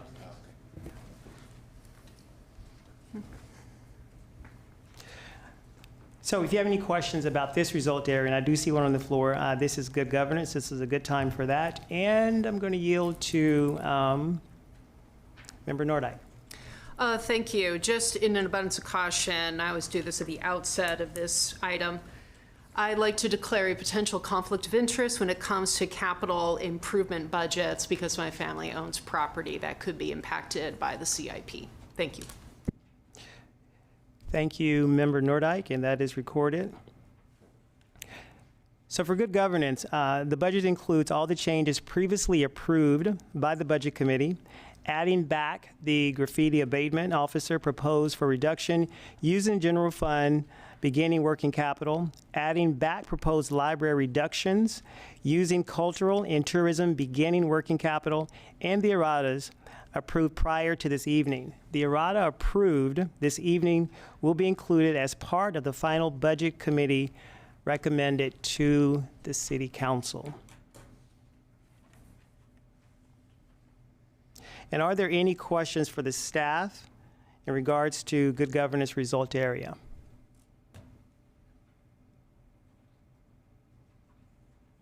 Member Allen?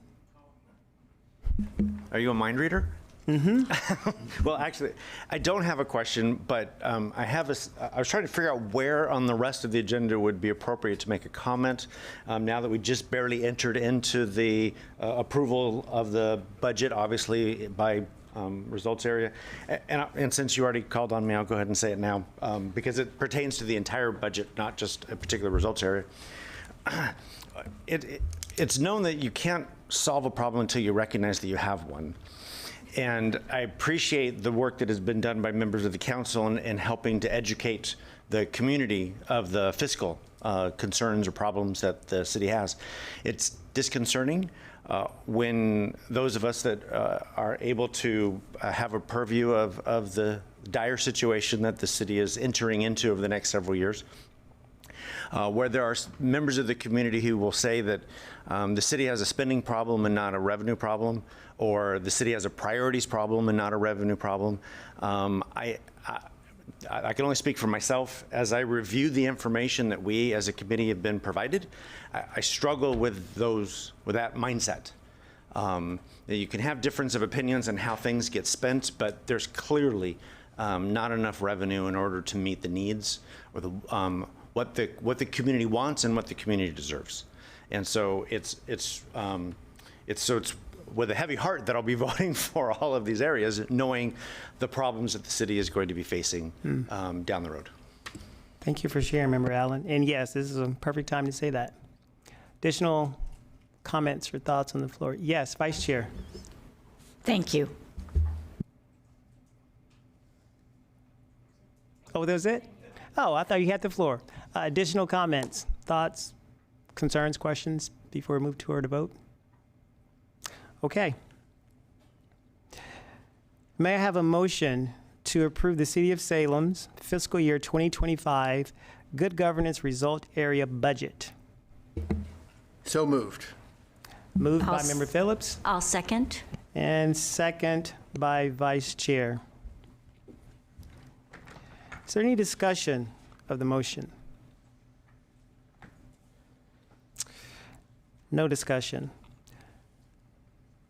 I'll make this quick. All those in favor, raise your hand and say aye. Any opposed? See none. This motion also passes. The next area to recommend is the natural environment stewardship. Committee members, are there any questions of the staff or any other discussion related to the natural environment stewardship result area?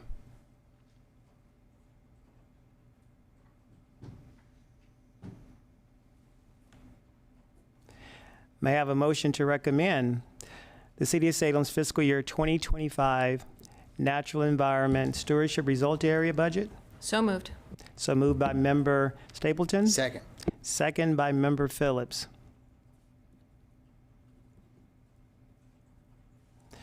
Is there any discussion of the motion? Okay. Seeing none. Again, all those in favor say aye. Raise your hand. Aye. Any opposed? Seeing none. Motion passes. The third area tonight will be safe and healthy community. Are there any questions of the staff or any other discussion related to the safe and healthy community result area?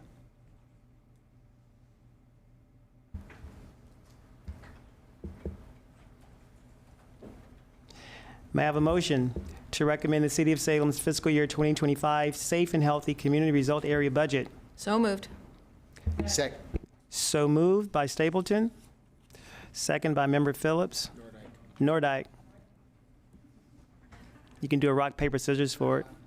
You're happy to give it to? Okay.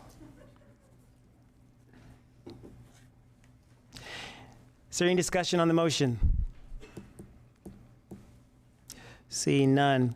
All those in favor, please signify by saying aye. Aye. Any opposed? No one. This motion also passes.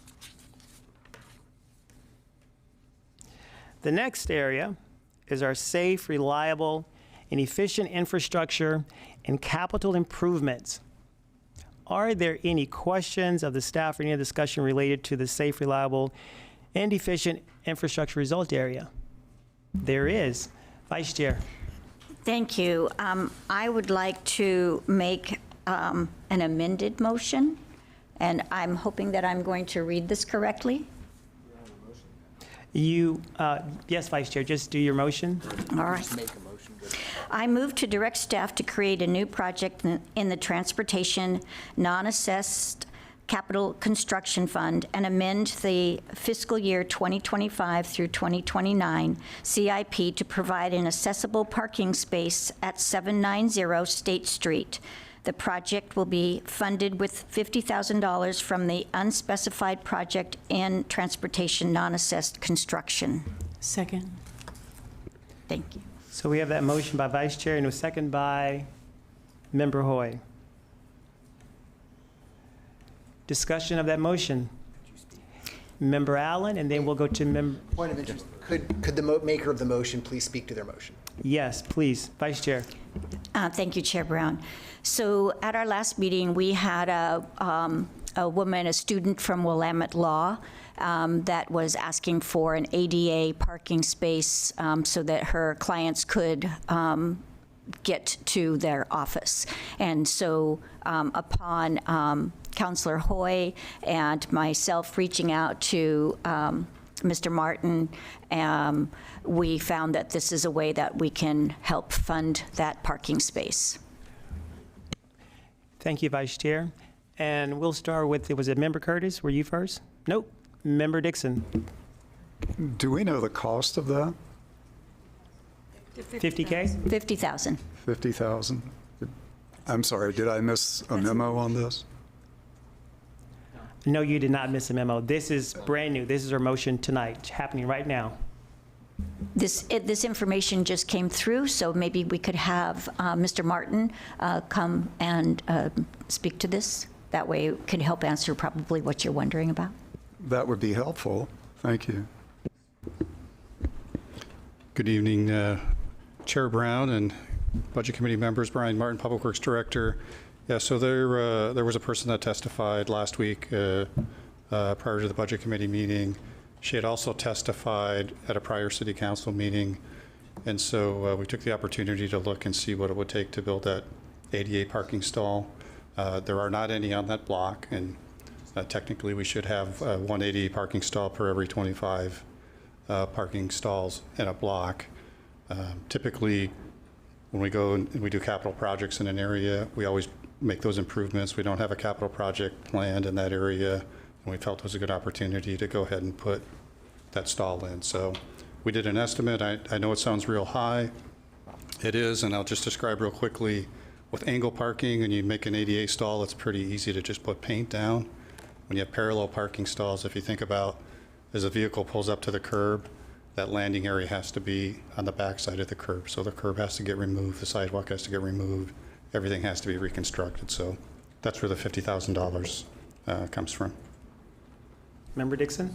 Follow-up question. I'm sorry, I probably missed this. From where will the money come?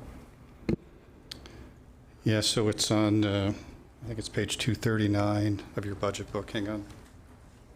It's 239 in our budget book, is that it? Oh, thank you. At the very top of that page, there's a project number 57 called Transportation Unspecified. And so the unspecified funds are there for contingencies for projects that are already budgeted. So, you know, generally we have an idea how much projects cost, but we never know specifically. And so we try to carry an unspecified amount, normally about 10% of the fund, to be able to take care of cost overruns. And looking at this fund, we felt it was an appropriate place to take that $50,000 from. Thank you.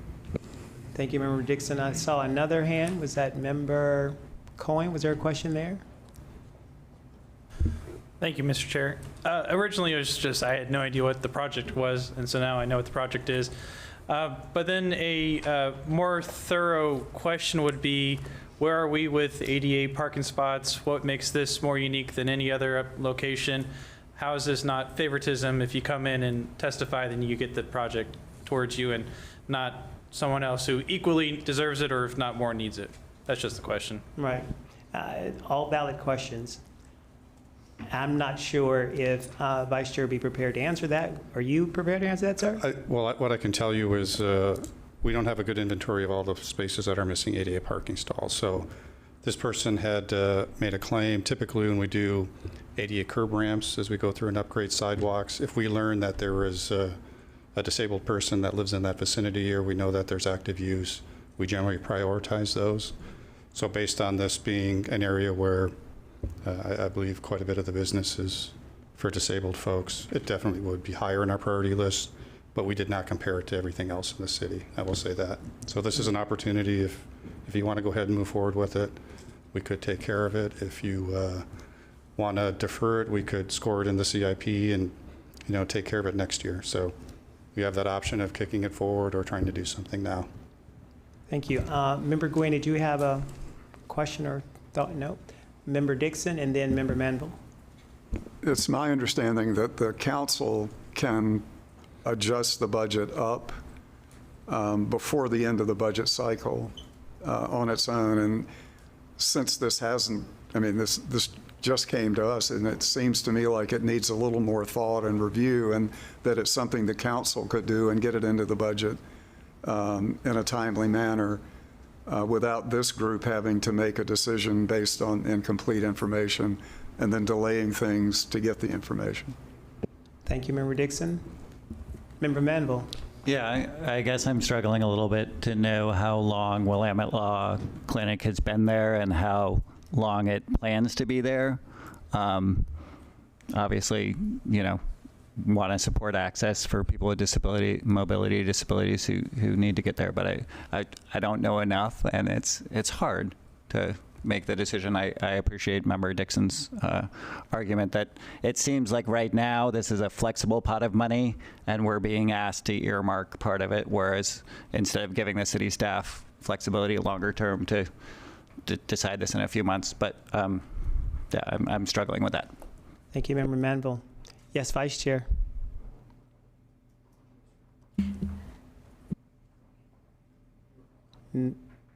So I spoke with staff and was trying to determine if this motion should be made at this meeting or at a city council meeting.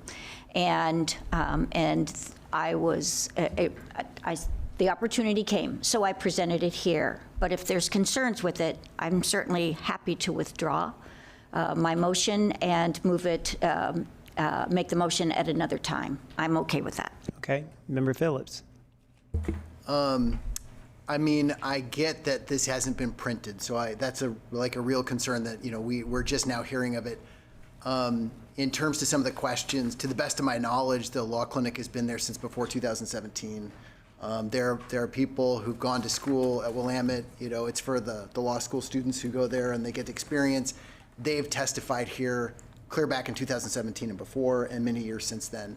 I don't think this is the first year where people have testified on behalf of this need. I think it's come up before, like during my time on council or before on council. Some of those years blur together. I do think it's probably at a top part of a list. And as long as my question in all this is it's agnostic from the general fund, I would be prepared to support it tonight. So that's one question. Is it agnostic to general fund? To me, it clearly looks like it is, and you've identified where the funding's coming from, which is confirmation. And then I forgot my other question. All right, that's enough for now. That's okay. We'll be here. Member Stapleton. Thank you so much. Yes, I'm in agreement with you, Councilor Phillips. I think what the benefit that we have as counselors is that we've been in these meetings where we've heard from these folks for years, and so we are accustomed to the need. My issue, though, is that, and I know that, Director, you would agree, the need is vast across the whole city, and we do not know where we need ADA parking. I know I was just working with staff through a complaint from the Saturday Market, which does not have any ADA parking around its borders, and folks have to park in the ADA parking, which is all the way at the other end of the yellow lot, and come all of that way. And we came to a good place, and staff helped us get to a good solution, which was just increasing signage of where the available ADA parking is for the Saturday Market. But that brings up the point that that is also deserving of ADA parking. And I would argue that every block across the city is worthy of having ADA. Of course, obviously more are used than others. But I guess my question for staff is do we know where we have the parking or where the need is for that parking? And is that something we're tracking at all? Good question. I'm going to have to look to my partners in Public Works over there. I don't know that we have an accurate list of where all the deficiencies are. I think generally we're trying to take care of things project by project. When we're in the area, we try to do something. And just to follow what Member Stapleton said, I do think the motion, Vice Chair, I mean, I like the motion. Anytime that we can support someone from a community, ADA, marginalized community, I'm all for it. I guess my slight hesitancy would be moving forward, the motion is here, and let's say the motion passes. Does that open the door for someone else who's watching this at home to email us and say, hey, I need one in front of my building? And then it comes to us, we've already adjourned. So what happens to that particular question? That's rhetorical because I can see where, you kind of see where my train of thought is going. So I like it. I'm just a little bit concerned, like, what do we open up once we open this up? So that's my concern. Member Hoy, and then City Manager. Thank you, Chair. I just want to offer a little bit of context. The student who's been asking for this is named Megan Adams.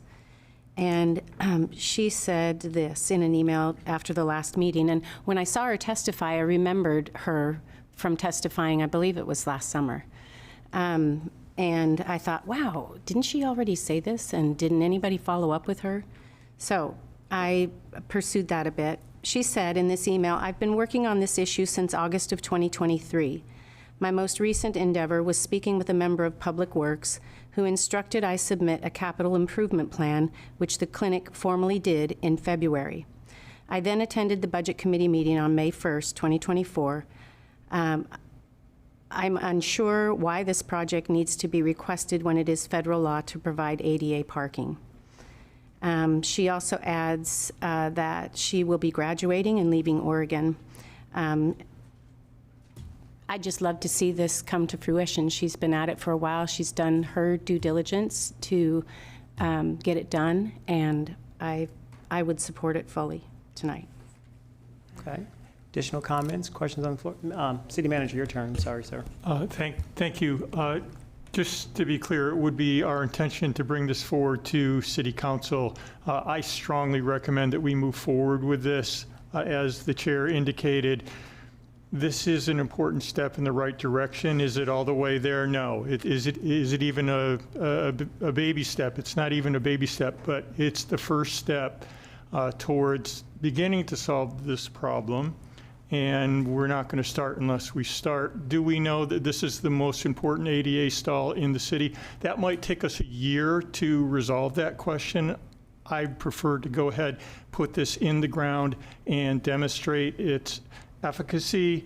And we do have a special circumstance here relative to the ongoing construction in the neighborhood that is impacting other available ADA stalls in the neighborhood. So I strongly support and encourage you to move this forward and advance it right now. Thank you, Mr. City Manager. Member Phillips, and then Member Vieira-Brandel. Yeah, my only question, thank you, Chair. My only question in the process that I couldn't remember last time was, I think we had looked at the fact that the discretionary spending for city staff without policy was like $50,000. And in this year's budget, were we looking at raising that to $100,000? And how would that impact something like this? Because this is right at, I mean, this is at the lower end of the threshold. So this is something that, you know, while I have already spoken in favor of the motion, it's something we could probably take care of, you know, just with staff moving forward, right? Like, when will we be voting? I guess the question is, when will we be voting to enshrine the $50,000 to $100,000 change in terms of staff's ability to? Yeah, I appreciate the question. So the Finance Committee made a recommendation to City Council a couple months ago. It was tabled until July, so it'll come back to City Council in July. Thank you. Additional comments, thoughts? Yes, Member Vieira-Brandon. I just had a clarifying question. I'm assuming the clinic is on Willamette campus? Mr. Yeah, Mayor?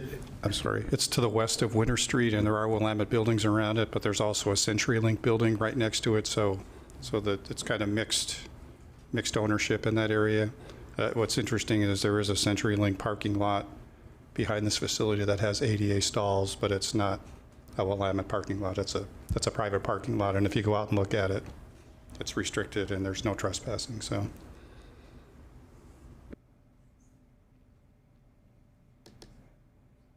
Yes, Member Nordyke. Thank you, Mr. Chair. I appreciate the conversation. To me, the question isn't whether this parking space is needed, it's where else is it needed. And I, for one, would love to have an equitable process where these are scored. When you decide projects based on the squeakiest wheel, you allow inequities to continue. So I won't be supporting the motion, not because an ADA spot isn't needed, I'm sure it is, but because they're needed citywide. And I would like to see a systemic process, because not everyone has the time to invest in following this process. It's not a surprise to me that a legally trained person who is on the cusp of graduating from grad school figured out this Byzantine and bureaucratic system to make this special request. Because most people don't know how. They don't know it's a thing. They don't know there's money for it. And I think that's why it's taking some of the Budget Committee members aback. It's a valid need. They should get one. And I think there's a lot of other places that should get one too. But I would like to see it done systemically and not ad hoc. It feels unfair to all the other places in Salem that need it, who don't have a trained advocate to lobby for it. So I would love to see an ADA spot here. I would love to see ADA spots where every single one is needed. But it needs to be done in a systemic way where we use a scoring process. So for that reason, I will not be supporting it. Thank you, Member Nordyke. Member Curtis, yes, go ahead. Which Julie? Thank you.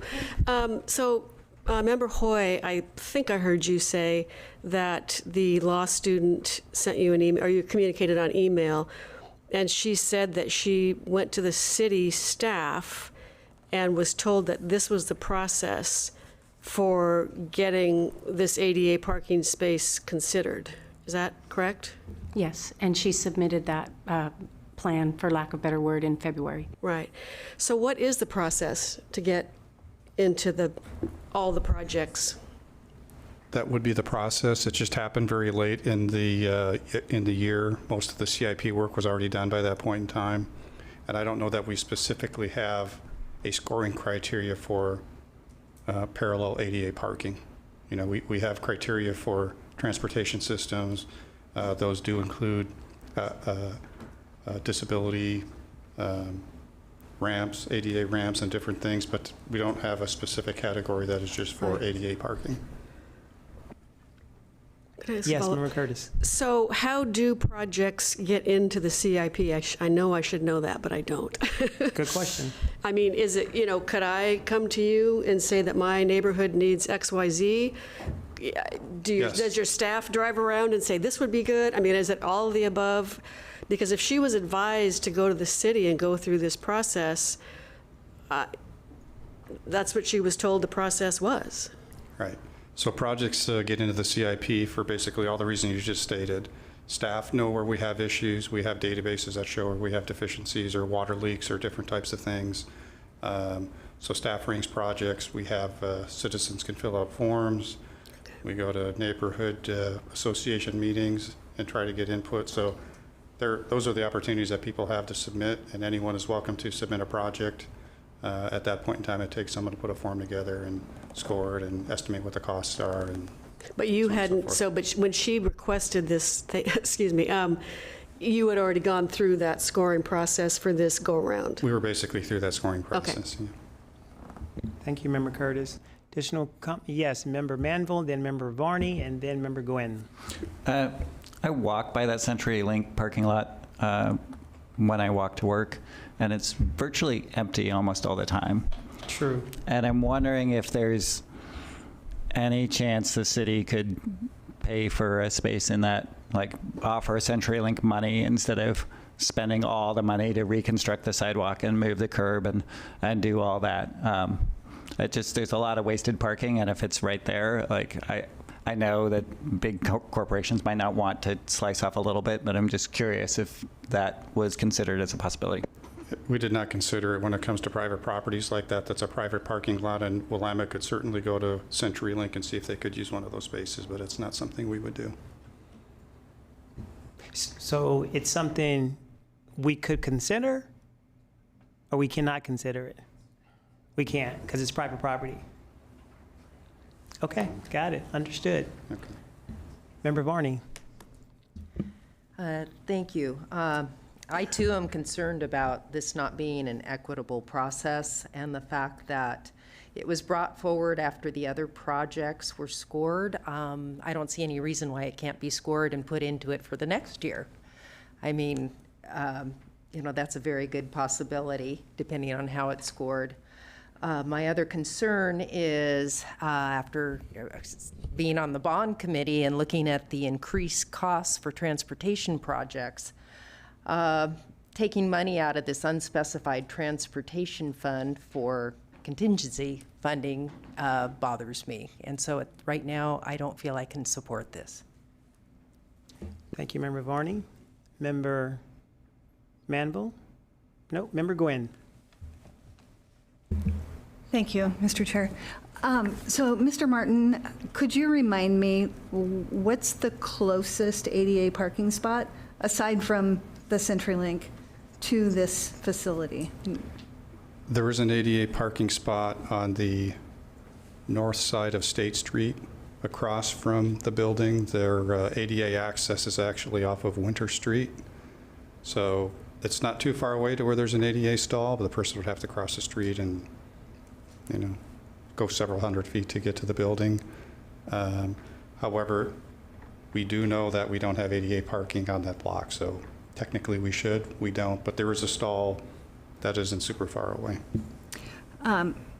So I'm speaking from lived experience in that I have a relative who would have a really hard time walking across the street and into that building. So I'm very torn, because I agree the scoring was already done. But my other question then would be, what if this was July and we had changed the threshold to $100,000? Would you be doing that without coming to us? Does that? I don't know. I mean, there's definitely a need. We have had a concern, and so we're presenting the information. It makes sense to do it if the council desires to do so, but we haven't scored it yet. Member Gwynn. So can we wait and deal with this at the council level instead of budget committee meeting level? Yes, if you desire to do that, you could wait. And with that wait, obviously that would be in the hands of the vice chair. But before we go there, one more final question. We've heard from the members tonight about the importance of this. We've heard about the scoring. We've heard about, the inequitable process. We've heard all of that. Is there a window that we're also missing? Like, are there other impacts that this could potentially have? Like, if we take this out of this fund, are we opening up the door to continue doing this? Like, what are the other ramifications that we're not seeing? Yeah, once you open that door, I mean, there could be more. I mean, obviously, there's a lot of needs across the community. When this was first brought up, my first thought was, do we take it out of our maintenance programs that we use to do sidewalks and street paving? We do ADA ramps with our sidewalk repair programs. You could argue this is also an ADA component. And looking at the capital budget, it felt like it made sense to go ahead and use this fund as a one-time thing. Okay. So members, we have, yes, Member Phillips. Thank you, Chair. I thought you were going to ask my question, but I think we got close and not quite. My first question is there a difference between now and June in terms of like approving it? I don't think there will be. So if we don't approve it either now or June, my guess is it delays it at least a year. Is there any other obvious consequence to the timing of this? And am I right on my first presumption? Is there a difference between May and June? I don't think we'll know more about June than we know right now. Yeah, okay. I mean, something could be done mid-year if you elected to do so, as we start gathering data going into the next fiscal year and scoring projects. But if it's not approved in June, that would probably delay it. An unspecified, because we wouldn't know when. Like, it's not on the CIP then. Correct. Okay. Got it. Member Stapleton. Thank you. I would just like to bring up something that you just, and I know you and I have had many conversations about this, Brian. But when we talk about funding projects like this, we oftentimes talk about taking money away from the money that we have set aside for sidewalks or crosswalks for things like this. But those line items are very small compared to the amount of money that is set aside in the CIP for transportation by car. And so forever, these, I don't want to call them alternative ways of getting around because everybody does it. Everybody walks. You walk to your car, you walk into the store. So everybody is a pedestrian at some point in time in every single one of your trips. But when we start pitting the funding for pedestrian and ADA and bikes, that is always the group that gets pitted against each other. Instead of looking at the whole pie, which the vast amount of it is set aside for people driving cars. And those are by far the most protected people in our transportation system. So I would really like us to get away from that mindset of, some of these lesser, maybe used parts of our transportation system and pitting them against each other, and maybe thinking more holistically in the future. But I would like to say about this, I totally support it going to the council part and relieving this committee of making this decision, which there seems to be some desire to do that. I also want to see how, it seems to me that staff don't even have a process for scoring these. And I know that that's going to take longer than June, but maybe some thought to how that is going to progress. Obviously, we've uncovered a need. We're talking about a need that we don't have an answer for right now. So would love to hear from staff. If this does get put on hold and we come back to it in June, would love to hear from staff what their thoughts are in the process of how do we create this scoring, what would it look like, et cetera. Got it. So members, we do have this motion on the floor, and obviously the next step will be to call the vote. Question on the floor. Yes, Member Hoy. It's not a question, it is a comment, though, that, sometimes, even though this person is a Willamette Law student, and I completely respect your thinking on that, sometimes it takes somebody to forge a trail. And we wouldn't be having this discussion if it weren't for her. And she's worked very hard, so I just want to make sure publicly that I commend Megan on her persistence and her perseverance in pursuing something as important as this. Well said. Okay, so again, the motion is, would you like to restate your motion, Vice Chair? I think I would like to pull my motion. So you're going to withdraw your motion? So, yes, I would like to withdraw the motion. Second. And, yes. So the motion's been withdrawn, and it has been second, and yes, there's no comment.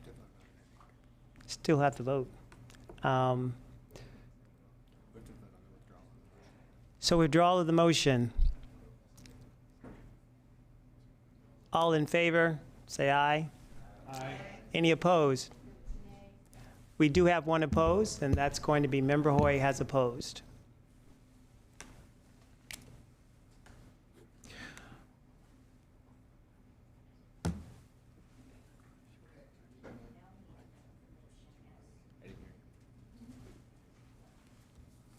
So we are back to the original motion. I could do it. I move that we make the motion to approve the the safe and reliable infrastructure and capital improvements outcome measure, which is to approve the final recommendation from the FY 2025 City of Salem Safe, Reliable Infrastructure Result Area and Capital Improvement Budgets. And I'll second that. Perfect. Thank you, Member Phillips and Vice Chair. Is there any discussion? Okay, seeing none. All those in favor, please say aye. Aye. Any opposed? Seeing none, that motion also passes. Okay, team, our fifth area tonight is strong and diverse economy. Are there any questions of the staff or any other discussion related to strong and diverse economy result area?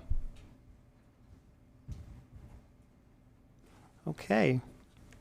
May I please have a motion to recommend the City of Salem's fiscal year 2025 strong and diverse economy result area budget?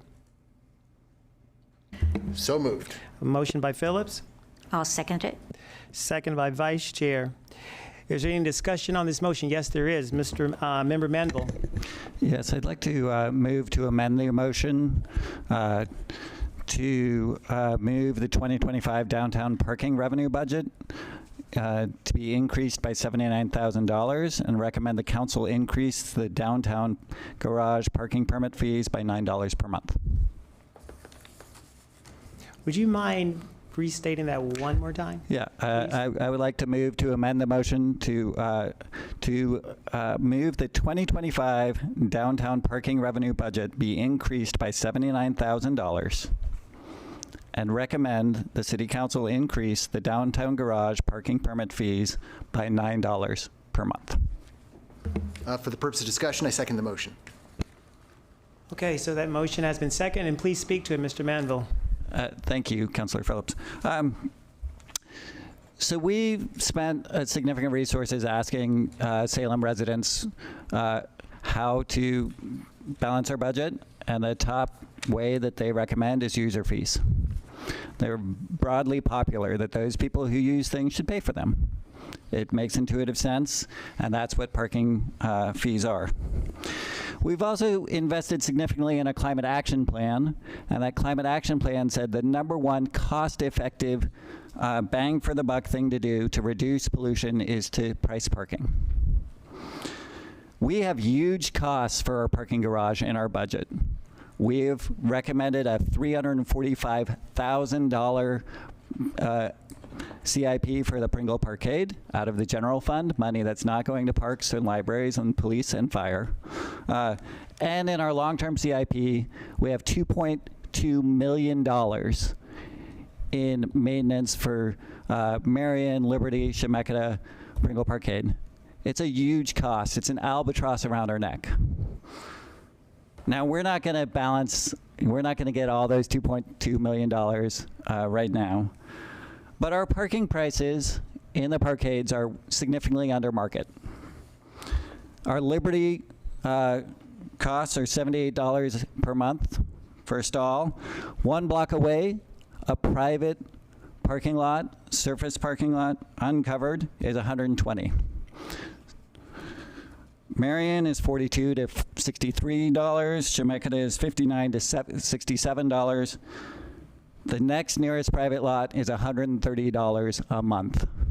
So our prices are 50% or more, well, a third to 2/3 of what the private market is. So we're subsidizing driving a lot, and it's causing us to lose investments in other things. Now, the city is involved in an in-depth city parking study for downtown. I want to let the staff work through that and build it out and adjust all the dials correctly in the long term. But I also want to take a little initial steps now and bring in $79,000 to the city budget. That's the estimate that the city staff provided for me. What's that? 30 cents a day. So in a night of cuts and pain and all that, I'm trying to add a little bit back, take a small step forward in our budget woes, and let the city come back with additional adjustments over time after they've studied the market more in depth. But it feels like it taps all the budget of what Salem voters want, what our climate action plan calls for, what our long-term maintenance needs are, and that's why I recommended the motion. Thank you, Member Manville. I yield the floor to Mr. Mayor. Thank you. I have a question for staff. Ms. Rutherford, I have a question for you, and that's, you know, I generally agree with most of the things Mr. Manville just said, but I'm also concerned about process, and that's that we are in the middle of this parking study and kind of redo downtown, and I'm wondering how you view this as impacting that. And my second question is, who are the people that are using those permits currently? Are those workers? Are they residents? Do you know? Thank you. Sure. I'm Kristen Rutherford, Community Planning and Development Director. So in terms of the overall process and the conversion to paid on-street parking, you know, I don't think that this will have a huge impact on that process. I think that what it could have is a more minor impact on people. You know, there will be a few people. I couldn't quantify right now how many that will be, but there will be a percentage that will not want to pay that amount and will just move to parking on the streets until the paid conversion occurs. And then they'll move back to the parking garages because that will be less expensive, right, than parking on street every day. In terms of the permits that are within the parking garages, it is predominantly employees and then residents. So, but the majority are people that work downtown. Kind of a follow-up. Can you give us an idea? Are we talking 60-40? Are we talking 90-10 in terms of I would say we're probably closer to 70-30, 80-20, something like that, for workers versus residents. A lot of residents will park on street. They'll do that overnight and then move their car and leave to go to work during the day. And so staff currently park their cars there? Is that what you said? So people who work downtown, yeah. So workers are, you know, under code not allowed to park on street in the free customer spaces. Right. There are a lot of folks that do, but they're encouraged to get permits and park in the parking garages. So this, you know, increasing permits will take workers and you know, there will be some that will choose to let their permits go and start parking on streets. Okay. What I would recommend is, because we also have daily permits for those that are part-time workers or lower wage workers, that we not touch that rate. That is a lot more sensitive, and we don't want to create a disincentive for those individuals. Okay. Mr. Mayor. Thank you, and thank you for that information, Ms. Rutherford. I appreciate it. I'm still working through where I'm going to be on this, but my initial thought is that we should let the process play out that we're undertaking and consider this as a whole package. So that's where I'm at right now. But I hear what you're saying, Mr. Manville, I really do. But I'm thinking that it makes more sense in my mind to do this as part of one big package. And I certainly don't want to be impacting those people who are working downtown unless we absolutely have to. So those are my thoughts. Thanks. And I do have a question. So obviously, we have a motion on the floor and an amendment with it. If this were to pass, when would it go into effect? I'll take paper, it. scissors? So we bring forward, the city brings forward a fee schedule every year that occurs, is it the last meeting in June that goes into effect July? The first meeting in June. First meeting in June. Oh, so it would around go the into corner. effect July. Okay, so soon. Got it. Member Allen, and then Member Nordyke. Just a point of clarification. The motion was made in such a way that it falls under the purview of the Budget Committee, because the Budget Committee cannot establish fees and rates. It was increasing a budget appropriation, which the Budget Committee can do, and then it was recommending that council adopt an increase. And so it wouldn't go into effect by virtue of the motion taken by the Budget Committee. The council could still decide not to increase the rate, or staff could decide not to even bring it forward. That part of the motion is merely a recommendation. Thank you for that clarity. Member Nordyke. Thank you, Mr. Chair, and thank you, Member Allen. Well said. Bravo. I agree. I will be in favor of the motion for that reason you cited. And also, I really want to applaud Member Manville for his ingenuity. I had no idea that we were paying I had no idea our rates were so cheap compared to private parking. There are hidden, when people say that there are potentials for raising revenue within our budget, this is one of those easy ways you do it. It won't solve a budget crisis, but will it help? Sure. I mean, say $9,000, that's a job for 1 year. So I think that's important. To the mayor's point, I'm hopeful that if this motion passes, I would love to get more information from staff that they know we're interested in it. When you say workers downtown could be impacted, sure, but within those workers, you've got everything from dishwashers to law firm partners. I'm okay with my buddies in the legal community paying an extra $9 a month to park downtown. I'm not okay with making dishwashers and minimum wage folks paying more because they have to park downtown because there's no bus where they live, because they have to live at the outskirts of town because they can't afford to live any closer. So I would love, to the extent we can, get more information on who these permit holders are. Can we send them a survey and ask them, where do you work? What's your job title? What's your take home? If they say no, fine. But a lot of people will answer surveys. It's kind of amazing. I answer them all the time. So I would love to support this motion and see where it goes. Because yes, it's a recommendation for further action. And it sounds to me like there is opportunity for us to raise these rates, but do in a way without impacting those workers and special permits that Director Rutherford mentioned. So I'll be in favor of this motion. Thank you. Yes, Member Cohen. Yeah, I got a question to Mr. Manville. Where'd the $9 come from? 9 versus 18 versus 20 versus 100? Why $9? Isn't it obvious? No, it's as clear as day. No, I wanted to go under what I thought the long-term city staff recommended, like the study would be, and I wanted to take a step. When Starbucks decides to raise its costs a lot, it does it incrementally. And so this is an incremental step. I didn't want to overly impact those people who depend on downtown parking. And it felt that 30 cents a day was a step in the right direction. So yeah, it's admittedly, I think of it as deferential to the long-term city work on this. And something that people can fit into their monthly budget. But yeah, it could be 12, it could be 6, and I just thought 9, given what I saw in the market out there, was closing that gap between city parking and the private market rates, while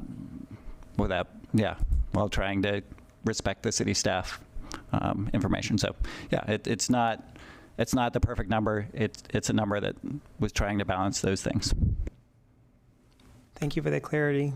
Member Baylor-Checks. Thank you, Chair Brown. This feels a lot like the last conversation where we maybe agree with the motion, but to me it doesn't feel like the appropriate place to have this discussion. This sounds like a revenue task force discussion. So it sort of sounds like someone else's job to talk about this. So I want to be in support of it because this doesn't feel like the right place. It's kind of a deja vu from the last discussion. Good stuff I support and get behind, but I mean, I'd vote no on it because I don't think that's what we're supposed to be doing here today. So it's good to hear the idea. Please tell that to the task force. Wouldn't it be nice if we could just push everything onto them? It won't happen. Yes, Member Phillips. I think I'm still supportive of this motion based on the discussion that we've had. I appreciate everybody who's commented.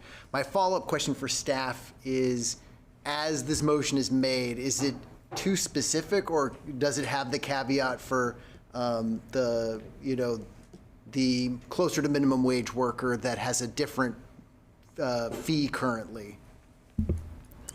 So we don't track permits at all based on income level, okay? So what we have are different categories of permits, and we have a daily permit that is available for those that are working part-time, or you know, that aren't showing up and working Monday through Friday, 8 to 5, that sort of thing.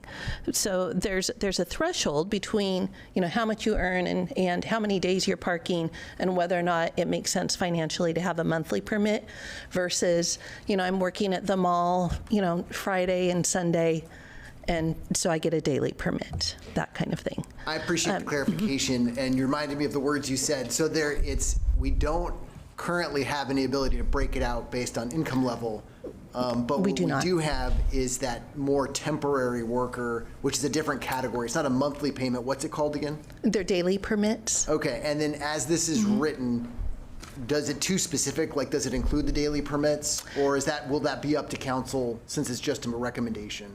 So it was my recommendation that this not apply to daily permits, that it only apply to the monthly permits. And if it applies to the monthly permits, it would apply to whether you're a resident or whether you are an employee who needs a monthly permit.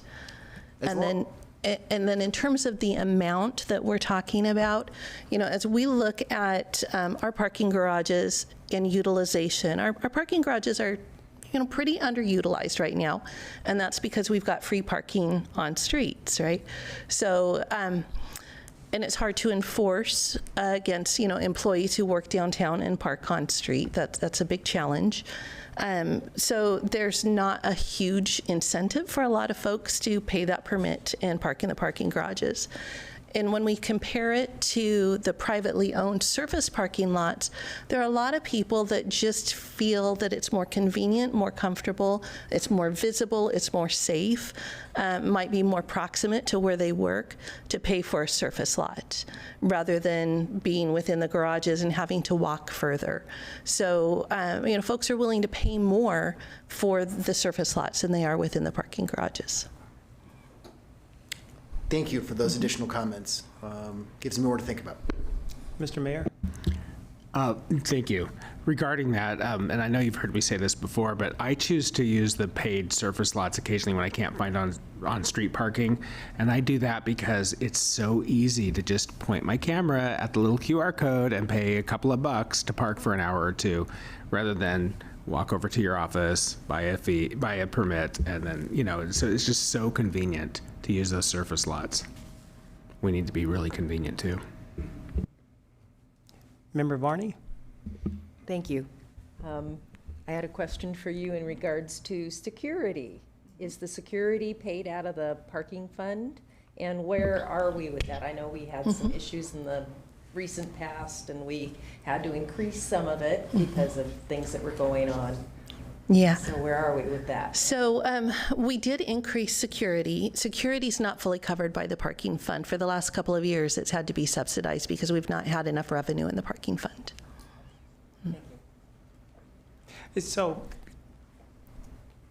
So that is a good question. So security is not included. Is that a conversation that the City Council will be having later on down the road about security? Like, would that ever be part of some package deal? So the security in the parking garages, let me clarify, we used to be able to afford that from the parking fund, right? But we've had to subsidize it from other fund resources in the last few years. Okay. So committee, we do have this amended motion on the floor that we still need. Yes, Vice Chair. Thank you, Chair Brown. So, Ms. Rutherford, having served on the Downtown Advisory Board and having discussed parking on a very regular basis, we already know that the rates, I know when I was there, the rates seemed to be quite low, and I had asked for a percentage increase which was above what was the normal. And we even struggled with that in the sense of the rebuke from the customers and the frustration. So even though I loved the idea of the motion, I feel that waiting until the full parking plan comes to us, I think that might be a better way to be able to look at and manage the entire package for parking. And again, I respect the motion. I also feel a little unprepared as my motion brought to people. So I think that I would probably not vote on that here, but hope that we as council would be able to look at it either with the full budget program or sooner if we felt necessary. Thank you, Vice Chair. Mr. Mayor, and then Member Curtis.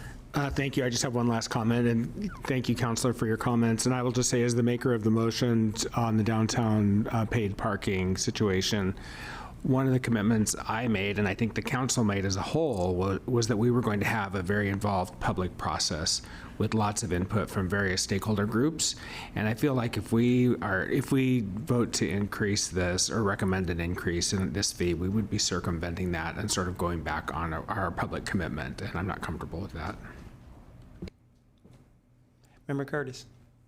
Just a really quick question. So do parking revenues go into the general fund? These permits do not.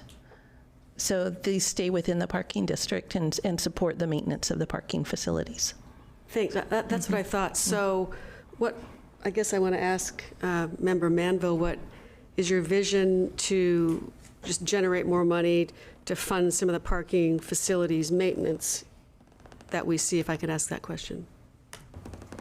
Yeah, I guess I would pass it along to city staff on what pots of money might be freed up if additional revenues are brought into the downtown parking fund. Or like what of these maintenance costs, like currently in our CIP, we're spending $345,000 just because we have to. So I guess out of general fund. So my vision is that parking pays for itself, and it covers the costs. But if city staff want to flesh out how else you're planning to pay for the maintenance of the parking garages, I would love to. That would be informative. And Mr. Manford, just to follow that, is that part, and CFO, is that a part of, I don't know, is that a part for CIP ongoing? Is that like a part of the vision? Not next year, the following year? Like, where would that come into play? Yeah, I appreciate the question. I'm going to defer to Director Rutherford. Okay. So, first of all, I would like to distinguish between parking garages. So we have 3 parking garages that are within the downtown parking district. And then we also have library and we have Pringle outside of the parking district. Okay, so none of the resources within the parking district, whether it's the business tax or whether it's permit revenue, can be used on Pringle. So Pringle is general fund. We don't and permits generated in Pringle. We don't have other options there. Okay, so when we're talking about Marion or Chemeketa or Liberty, and then we're looking at, permit revenues for those garages. And we also have leasehold space in 2 of those parkades that contribute a small, some amounts to the upkeep and maintenance of those facilities.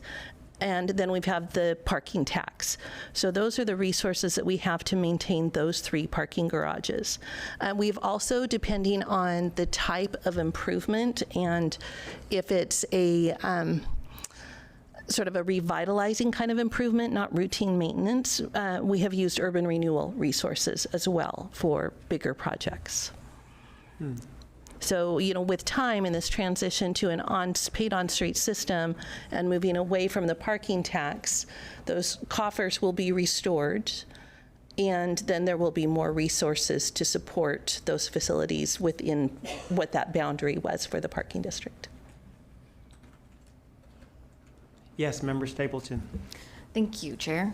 Could you tell me, Director, when we are going, the mayor talked about how we are going out and we're talking to the community and we're listening and all of those things. Where are we at on that process, and when is that expected back to council?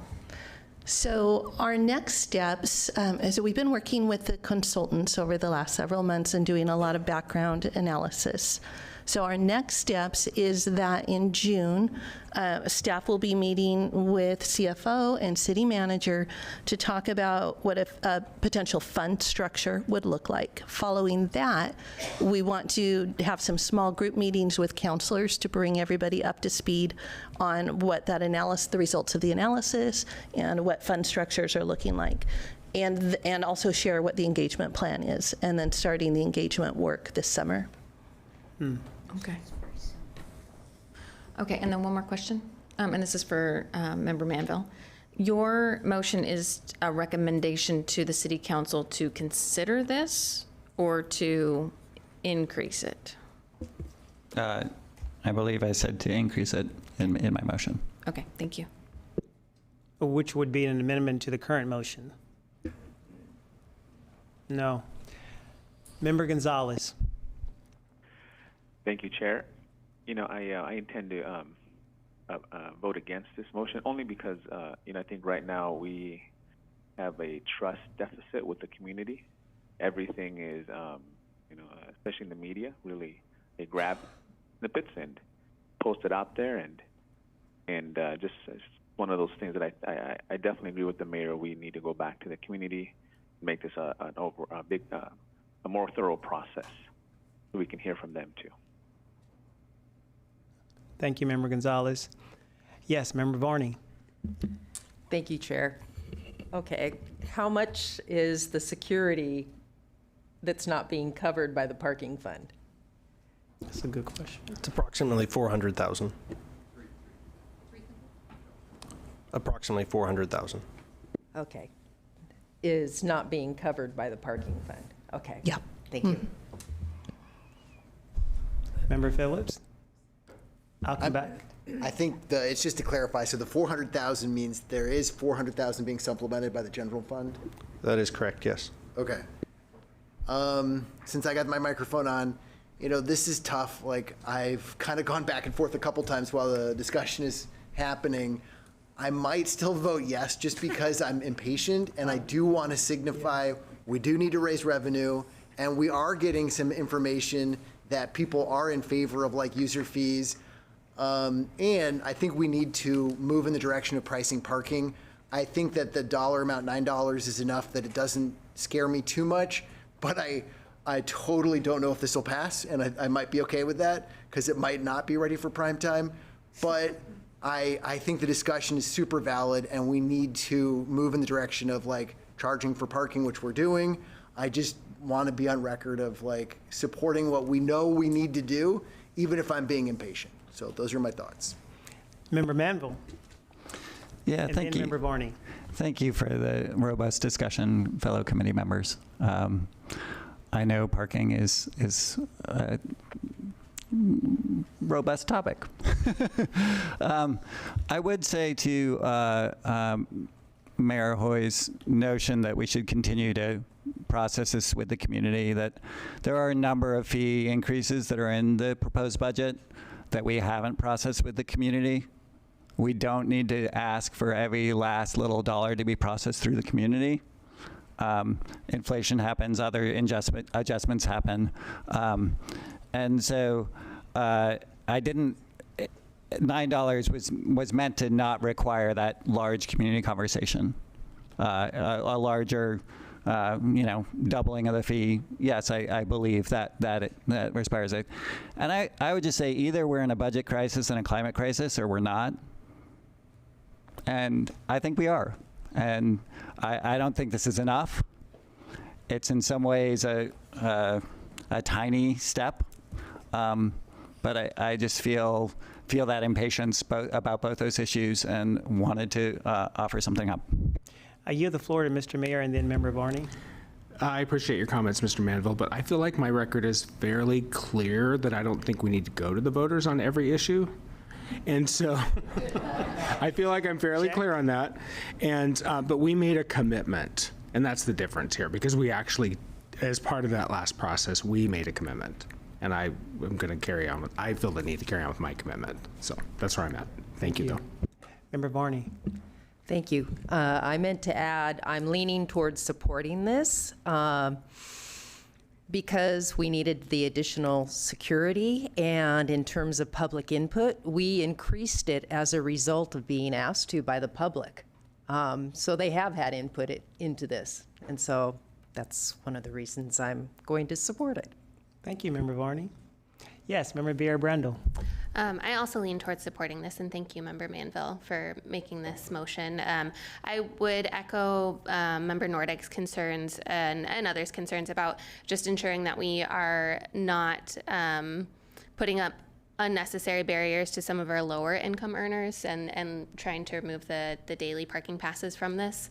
I do have a procedural question. If this passes this committee, what does council have to do next? How soon do they have to take this up? Does it expire? Mr. CFO? Yeah, I appreciate the question. So the budget would be recommended with the increase to 79,000, and then we'd pass along the recommendation to City Council to increase the fee. I will say if Council declines to increase the fee, we would reduce that budget item back down. And just, go ahead. Do they have to take, so I guess they would take that up then when they discuss the budget? We would bring it to them on June 10th, yes. And just to follow Member Brandel, so we don't know the impact that this could have, and I'm going to follow Member Nordyke's analogy. We don't know the impact that this could have on the person that's paying minimum wage, correct? We don't know. And there is no way for us to fully know, correct? That is correct. I would say that we have the different parking garages have different pricing models based on demand, and it also offers a number of options for folks where they can decide, based on my income level, I may park at Marion and walk a little bit further, right? So, a percentage increase rather than a flat increase would have a less impact on those parking facilities where the permits are at a lower rate. Mm-hmm. But we're not talking about a percentage increase, are we? No, we're not. We're talking flat. Yes. Okay. Thought I was hearing things. Yes, Member Curtis. So the motion, I think, is to increase this budget area by $79,000. And as a budget committee, we can't recommend fees, is I think what I heard. We can recommend. I guess we could recommend, maybe not adopt. So we'd have to adjust the budget to find that 79,000 somewhere, correct? No? No. Oh, income, yes, okay. Yeah, this is money we're getting Okay, got in. it, okay. Because what Member Manville shared earlier was that the weight of this, there's a lot of money we're already spending, and I like your analogy of how this has become like this huge burden that we have to carry. I think you use the word an albatross, so it's something huge that feels almost, like we don't know what to do with it. And so we either start chipping away at it now or later down the road. And we all know what happens when we do things later down the road. We find ourselves in situations like this. Before we move to a vote, Member Manville. Yeah, just one last clarification. I certainly, as it's just a recommendation in council, however you wanted to piece together that 79,000 in percentages or whatever, I was just using that as a way of indicating the approximate value. So obviously we're making a recommendation to council, but I'm not, certainly staff would have a more sophisticated breakdown than I could do in the short term. Member Stapleton. I'm just not sure how others would feel about taking a short break. My mind is not made up yet on this. I'm not ready to vote, but I might need a couple minutes to process. Members, would like to take a short break to think about this and come back? It's torn. Yeah. We will take a short break. It is 20:29. How about we come back at 8:40? 10 minutes. Thank you.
back.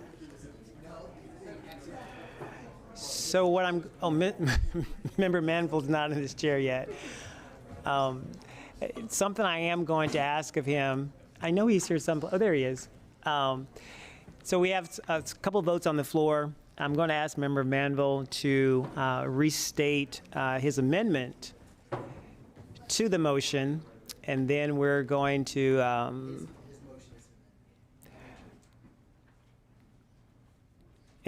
vote on it, and then we're going to go back to the original motion.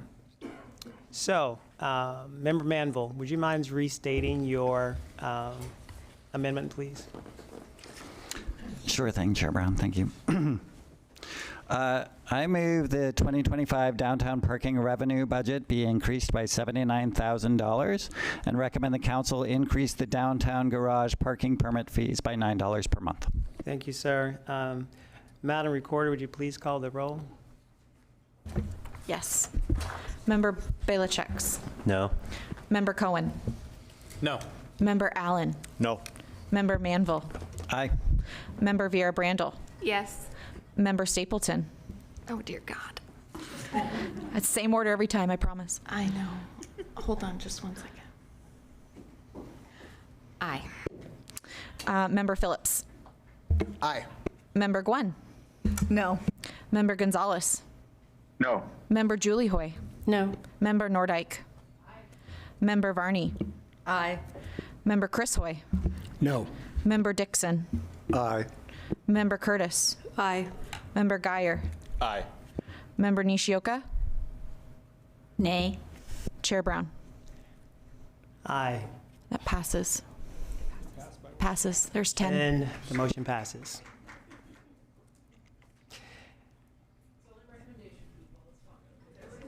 That's right. It's the only recommendation. Yep, because it still has to go to the city council.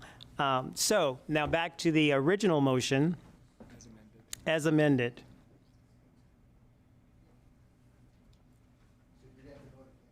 Yes, sir, we do have to vote again.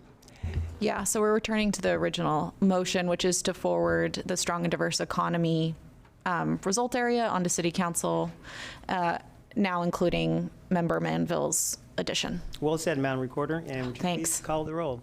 Yes. Member Belicheks. Aye. Member Cohen. Aye. Member Allen. Aye. Member Manville. Aye. Member Vera Brandel. Aye. Member Stapleton. Aye. Member Phillips. Aye. Member Gwen. Aye. Member Gonzalez. Aye. Member Julie Hoy. Aye. Member Nordyke. Member Varney. Aye. Member Chris Hoy. Aye. Member Dixon. Aye. Member Curtis. Aye. Member Geyer. Aye. Vice Chair Nishioka. Aye. Chair Brown. Aye, and the motion passes. Members, the sixth and final area is the welcoming and livable community.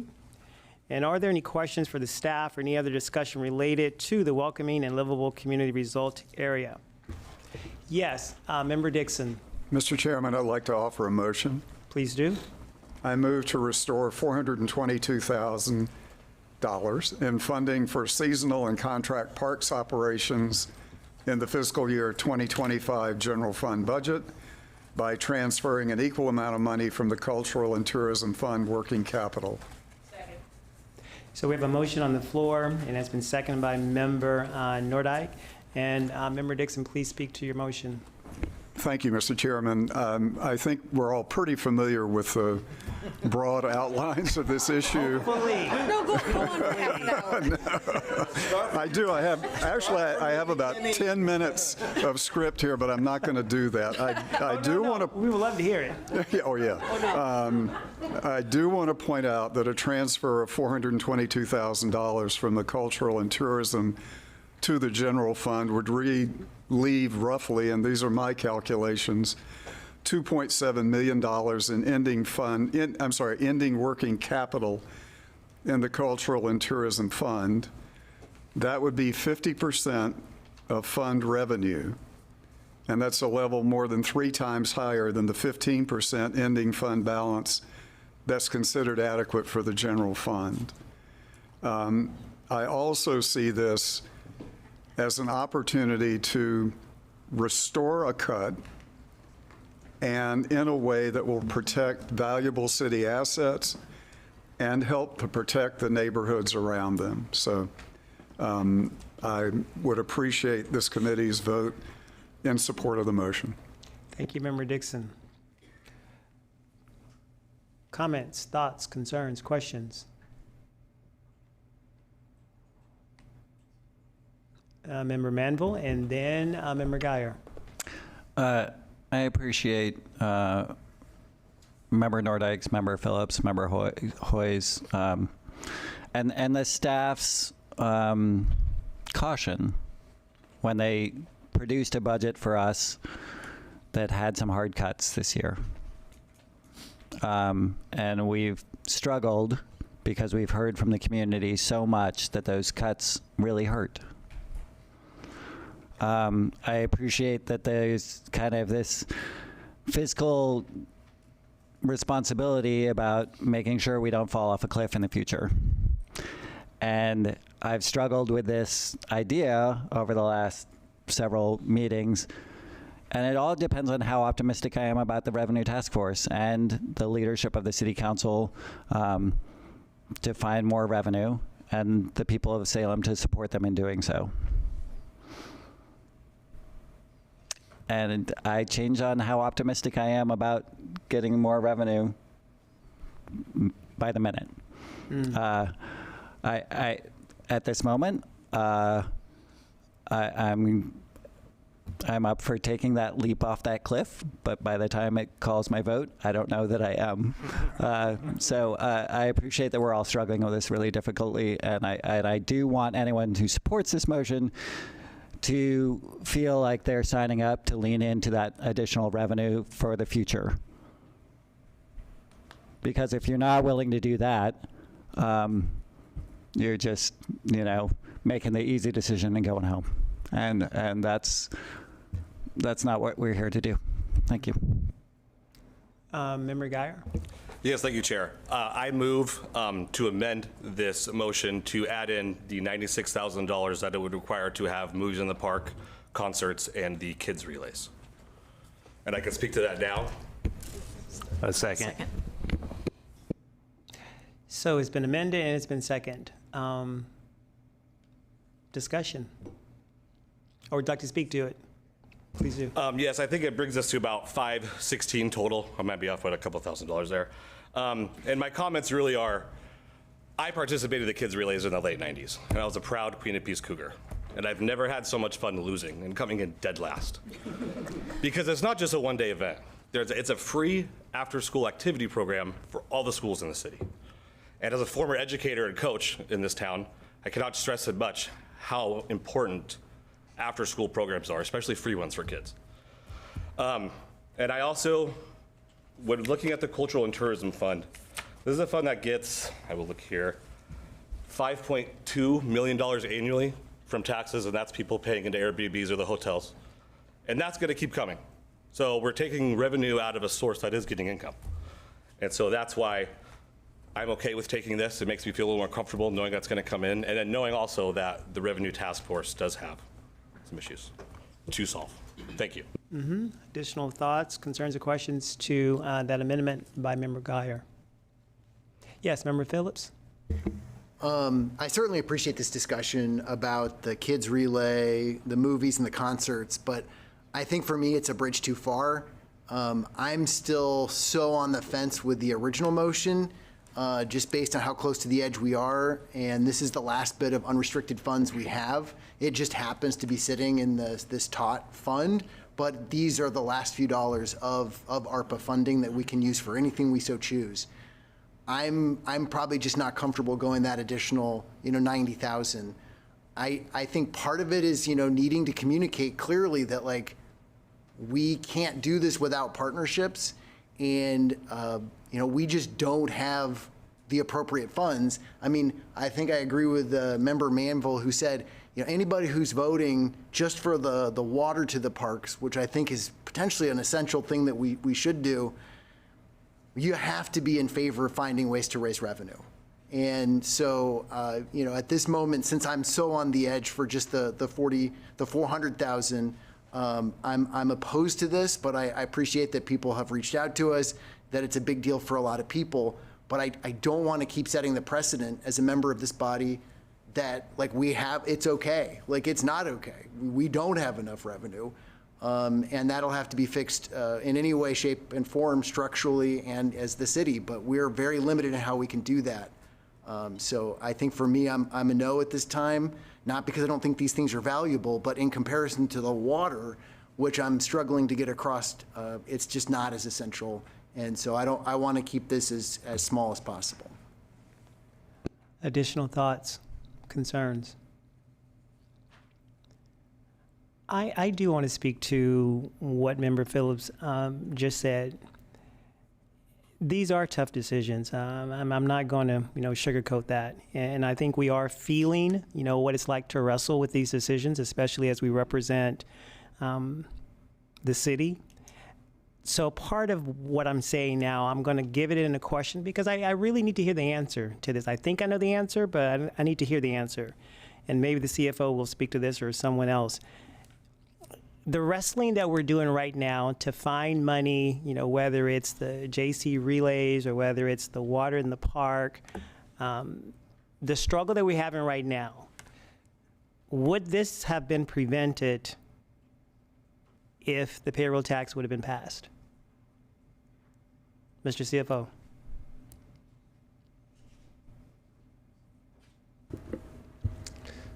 I believe in general, yes. I don't know if city manager wants to weigh in on that. Even with the payroll tax, we still would be having conversations about our budget. We never have more funds than we need in total. We have police and fire, and we have the need to grow our services in relationship to the growth in population. But yes, we would be obviously in much better situation, and we wouldn't probably be talking about this $96,000 this evening. Got it. And I'm just bringing that into this space because, as a member of this team, but also as someone that lives in the city, I love being in this city. I love serving here and in a variety of other places also. But that is the question that kind of sits in the back of my mind because I'm asking myself, I kind of go back into last year, and obviously we can't go back into time, but I'm always asking myself, did we do what was right? Did we do what was wrong, right? I'm always asking myself, and hindsight is 20/20, right? Because here we are. We're struggling, trying to make sense of some things. We're struggling, trying to figure out what to do. Some of us have a vote already, ready to go, and some of us, right before it comes out of our mouth, we kind of change it. And so I'm just bringing that into the space because at the end of the day, we are representing a city, and yes, we got people on both sides of the equations, no to this and yes to this, but at the end of the day, we have to find a way to agree, right? We can agree to be disagreeable, but we got to find a way to have this happy medium. And so when I think about the wrestling that we're doing right now, I have to ask that question, like, how much wrestling would we be doing had we just, things would have been moved forward last year? And so I'm just bringing that into the space because I think people who are listening and watching, that's a question. And I'm sure that can't be the only person that's asking it. Additional thoughts, comments, questions, concerns? Member Cohen. Thank you, Chair.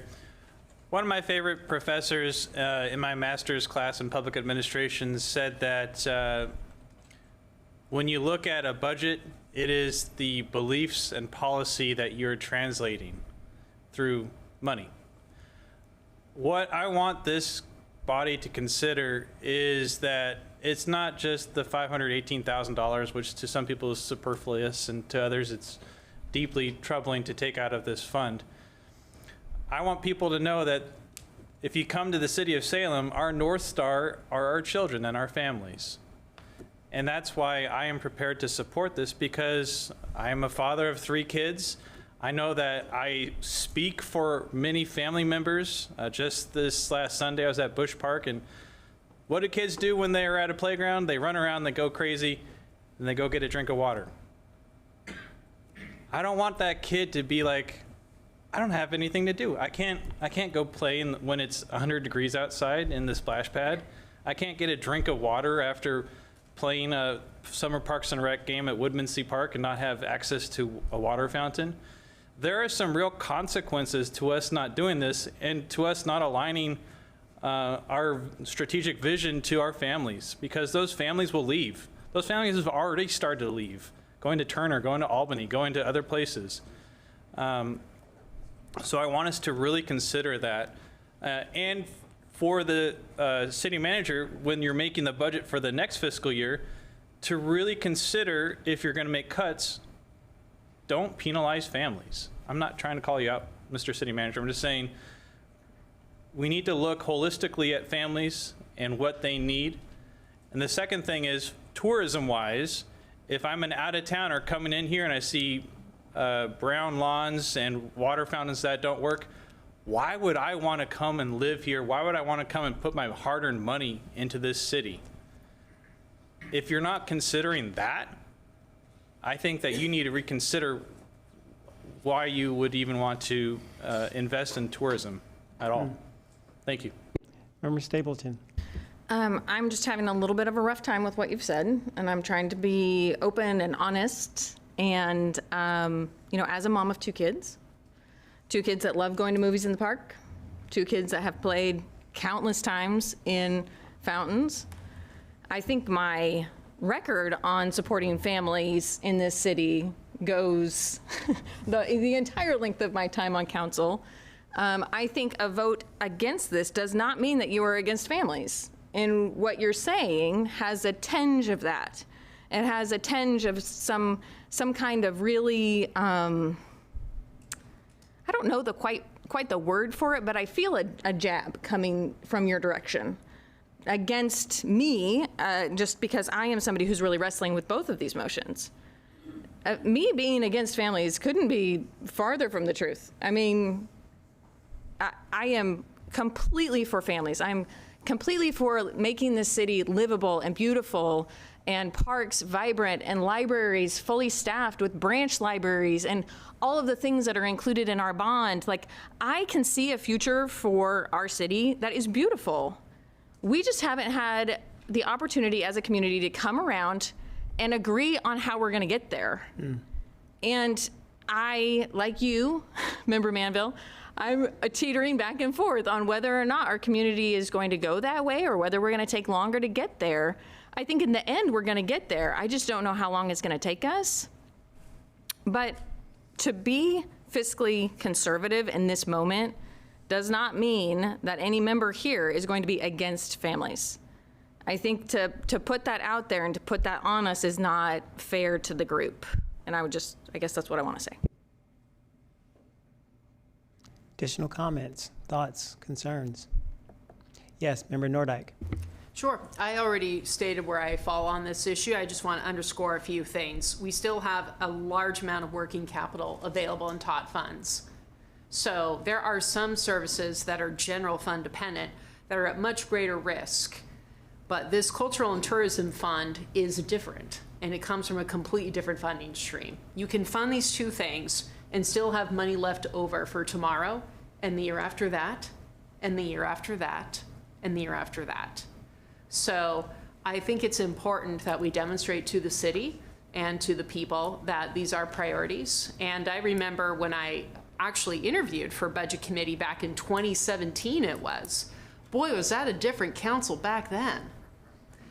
But I remembered they were interviewing me, and I said, our budgets need to reflect our priorities. So I don't take it as a personal affront to me or to the city manager or to you. I don't think his remarks were aimed at you, Councilor Stapleton. We know that you care about kids. I don't think Member Cohen meant that way at all.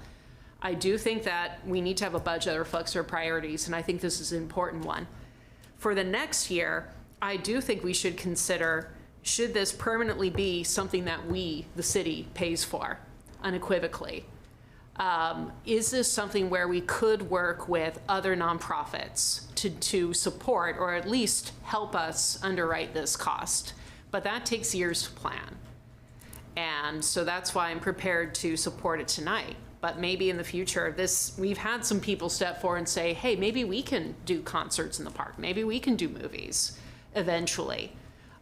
Because people have assumed that money was always there and not going away. And every time you talk about money going away, it does cause people to take a step back and think, how else can we get there?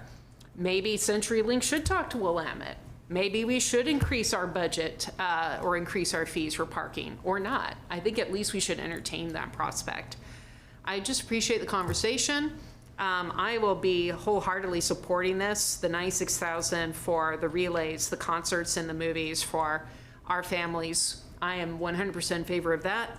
And I'm in favor of the $422,000 because Member Dixon worked extremely hard on this motion, on threading the needle and making and trimming it down from $709,000 or so to $422,000. That's a reflection of how this budget committee can work effectively. Thank you. Thank you, Member Nordike. Yes, Member Cohen. And I do want to say to this group that what this budget does is it allows this city to execute the budget, gives it authority to spend the money, right? If we get sponsorships for this that would defray some of the costs, then the costs that are not spent on movies or relays or whatnot would go back to the TOT fund. And so this would allow us to fully expend that 518, but if we get people to come in and help sponsor, then we'd only be spending like 495. I'm just saying that out of generality, but that's how budgeting works. We're authorizing the city to spend this money. If we get additional revenues vis-a-vis sponsorships or partnerships, then we wouldn't actually be spending it because it'd go right back to the TOT fund. So food for thought. And just for clarity, Mr. CFO, when we talk about, as Member Cohen said, people coming alongside of sponsorships or helping, that would still be the staff that would have to go and do the work behind the scenes to find these partners or people who are willing to write us a check to help sponsor. Would that fall on the shoulders of the staff? Yes, that is correct. And currently right now, we don't know who that would be. It's probably some people in this room, right? Mr. Archer is coming forward. And the reason I'm saying this, because I think there's value here. I think there's value to discuss this because we got people on both sides of it, right? We got people on both sides of it. And when we think about partnerships and sponsors, I'm pretty sure we got people in the community that want to come alongside and help. We now got to ask ourselves, who's going to be doing that work? I know Urban is not. I'm just putting that out there. I can help, but I know it's not my responsibility. So if staff's doing it, we just need to know how this plays out. That's correct. It's that work is done by our staff, and it's part of an overall job. It's not the primary part of the job. Again, I think I've mentioned this previously, but we do seek community support for our parks and recreation, our library, our Center 50 activities and facilities, and it's important to acknowledge we get a lot of support from our community, and we are very appreciative of that. So I think what we're talking about is an extension of that or an increase of that level of support and seeing if something can be further supported. So that would be my response to that we do work hard, we do effort to receive support, but I think we're looking at what is being discussed is stretching that even further, and there are some limitations to capacity to do that, but we would of course effort to do the best that we can. Right. Thank you for that clarification. I was concerned about the capacity. Member Dixon, and I saw another hand. Member Manville. Member Manville, you go first. Member Dixon, and then Member Beer-Brandel. Thank you all. I believe at the end of the last meeting, Councilor Stapleton had requested city manager asked the chamber and SEDCOR if they were interested in supporting this events. Any chance there's conversation to happen and report back? I didn't see it in the materials, but I totally could have missed it. I apologize. The answer to that is yes and no. Wait. SEDCOR said no? The answer to that is yes. To Member Manville's question is yes and no. There were conversations, but not with both entities. Please. Thank you, Mr. Chairman. I do want to make one small clarification. I really appreciate the affirmation from Councilor Nordike. It was Josh and the staff from Parks and other staff members who put together the $422,000 breakdown, and they did a lot of work on that, and I really appreciate it. So, thank you for saying that. As always, staff we know what you do, so thank you. Member Villarbrando, please. Yes, I will preface what I'm about to say with I'm not making any amended motions. I just want to give some space to something. But I had a conversation with somebody this week, and I just want to remind all of us that as we talk about families and who make up families, that we should also remember that older adults make up our families, and they Center 50 Plus is a part of this budget category or part of this fund that we're talking about right now, and we don't have anyone going to bat for them in the same way that we do some of the things that are on the table right now. And the conversation that I had this week just really helped me see where I was looking and glossing over things too. It really helped me to understand the role that Center 50 Plus plays in our community, and the things that they do are not just recreation. Some of the stories that this person told me are truly some life-saving stories, life-saving encounters that happen because of Center 50 Plus. And so I just want to say thank you to them and the work that they do, and to acknowledge that, again, they don't have somebody going to bat for them right now, and they also serve our families. Thank you. Thank you, Member Villarbrando. Member Phillips. I guess my question is for staff. I mean, the budget that we have is like a forecasted budget, but what are some of the ways that it could end up costing us more? We might need this flexibility from ARPA dollars. Like, are we done with our contract negotiations? Are there any things coming up that could increase our costs? Yeah, I appreciate the question. I mean, costs always change. I think we've all seen that in our personal budgets over the last couple of years. The same thing happens for the city, whether it's supplies and materials or employee costs. We do have two union negotiations going on currently for our police union and our general service union, AFSCME. So those are expected to wrap up here shortly, and they will have an impact on the general fund. And so, knowing that there's going to be an impact, is there any way to predict, could it be that we're saving money, or is it just going to be at this much or cost us more? I mean, it feels like we know it's going to cost at least what we think, but probably more. Is there any way to quantify that at this time? I can speak to it briefly. It'll cost more. Yeah. So that's where I'm concerned on this. And this is so hard.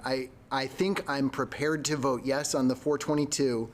It's really scary though, knowing that this is out there. The largest two departments that make up nearly 2/3 of our general fund employees are still, at the table negotiating in good faith. And this is an example of the last bit of wiggle room. And then we're below the 15%. And if we're below 15%, that means we could literally start bouncing checks and stuff.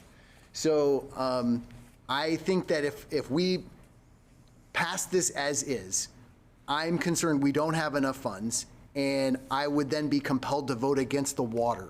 We're just too tight. So that's where I'm at. I just want to be clear. I know this is a difficult decision. I'm not casting dispersions on anybody, but if we pass this at the 500, I think it's too much, and I cannot then support the water. And I think I want to try to support the water. I mean, when we look at knowing how tight we are, but every year we're going to have more heat, we're going to have more dryness, we're going to have issues with fire. I want to try to find the funds for that, because that is to me clearly essential. And that being said, I've already said it. This is just one more year, and without additional revenue, we absolutely won't be able to do it next year. So, yeah. And Member Phillips, just for clarity, Mr. CFO, and I think Member Villarbrando was leaning in this direction. So we don't know yet all the things that we may have to cut, or those things that are going to be impacted, meaning like firehouses or Center 50 Plus. We really don't know how that's going to play out. Correct? Or just tell me, is that fair to say? I think it's fair to say we don't know the full extent. We also have a presentation that we made to City Council and we made to this body back in March that outlined option 1. That does include an additional 12 police positions and a fire station being reduced next year, in addition to everything that was proposed for this year. Okay, before I ask another question, I saw some Member Guyer and was it Member Hoy? Did you have your hand up? No? Okay, Member Guyer. Thank you, Chair. With regards to the 15%, now it's my understanding that the top fund that we're looking at does not go towards that 15% general budget threshold. I think so. That is correct. Okay, so then the 50% that's not even at play with the top fund that we're looking at. It's. Go ahead, Mr. Mayor. Thank you. How I heard the councilor's comments were that we could use that money to offset problems in our general fund because it's unrestricted. So if we didn't spend it on this, we would have it available for if we had other unexpected expenses. I think that's what he was referring to, because you're right, there is no 15% policy within this fund. And just since I have the floor for a moment, I'm just going to say I'm exactly where Councilor Phillips is on this vote. And I don't think I can support the Second Amendment motion. I was just getting to the point to where I could vote for the other one. I can't do both. So that's just where I'm at, just so I can forecast that out loud. Thank you, Mr. Mayor, because right now, are we like at the 500K mark? Right, we're at 500K. Okay, thank you. Member Manville, and then I saw another hand. Maybe I didn't. Yeah, just I'm along with Member Phillips and Member Hoy on this. I think that we're doing a little maybe wishful thinking on sponsorships. The city tried to find sponsorships for the relays. They couldn't. The city went and asked the chamber and SEDCOR if the answer was no. Like, I'm not saying it's impossible. I just don't want to budget around that thing we've heard multiple times no recently. And so I think that hopefully the community can figure out a way to build that back up. But given our budget situation, I can't support that part. But I think I do support the water part. Okay, Mr. City Manager. Just to be clear, no one said no. Neither the chamber nor SEDCOR said no. City Manager, your comments earlier were a little confusing. Could you elaborate? Because you said yes and no, and what I heard was, yes, I spoke to them and they said no. Right. But then I think you didn't mean that. That is correct. There are two entities we're talking about here, SEDCOR and the chamber, and no, we have not talked to both of them. So no, they have not said no. Okay. Thank you for the clarification. Okay. Thank you. So they have not said no. So we're basically doing this. Are we doing this hoping that they're going to say yes? There are many entities that sponsor events. The chamber and SEDCOR are two, and probably not even the most likely sponsors. Okay. So narrowing it to them is narrowing the field artificially and unnecessarily. We certainly will continue to pursue sponsorships, volunteers, donations throughout the year. They may or may not come to fruition. We certainly can't budget for that now. If we're going to move forward with this, we need to plan that it's going to cost us what we've suggested, which is $96,000. If we're comfortable with that, then let's do it. If we're not, then let's not. And yes, it will have an impact on our available funds, whether it's top funds or it's the general fund reserve. Those are available funds. And as our capacity becomes lower and lower, those funds are going to become more and more critical. So I wouldn't encourage us to spend them frivolously, but whatever you do is in the community's interest, and that's how we'll move forward. So we wait to hear how you want to move forward with this. Okay. Member Bailicek and then Member Phillips. Thank you, Chair Brown. I think approving this is an indication that we want this to occur in our community. It's not that we're for sure going to spend the money on this, because this year it got canceled. Like, even though it was in the budget, didn't happen. There's, now that the community's aware, there's a chance to get sponsorship. There may be organizations that say, yes, I didn't know this was an opportunity. I can get involved, help out my community. If we just vote no, then that's it. We're telling the community, the people who have spoken to us, the citizens on this committee. We're just telling them, nope, we're not going to even try. And that's not what I'm hearing from the people in the community. They want this to happen. It may be the last year. Now they know ahead of time that it'll be the last year. It may need more community support. Now they know this needs community support. But if we just say no, then it's out of the city's hands, and that's it. We're saying we don't support this. Member Phillips? I think my follow-up was just, I thought we got something in our packet that said that,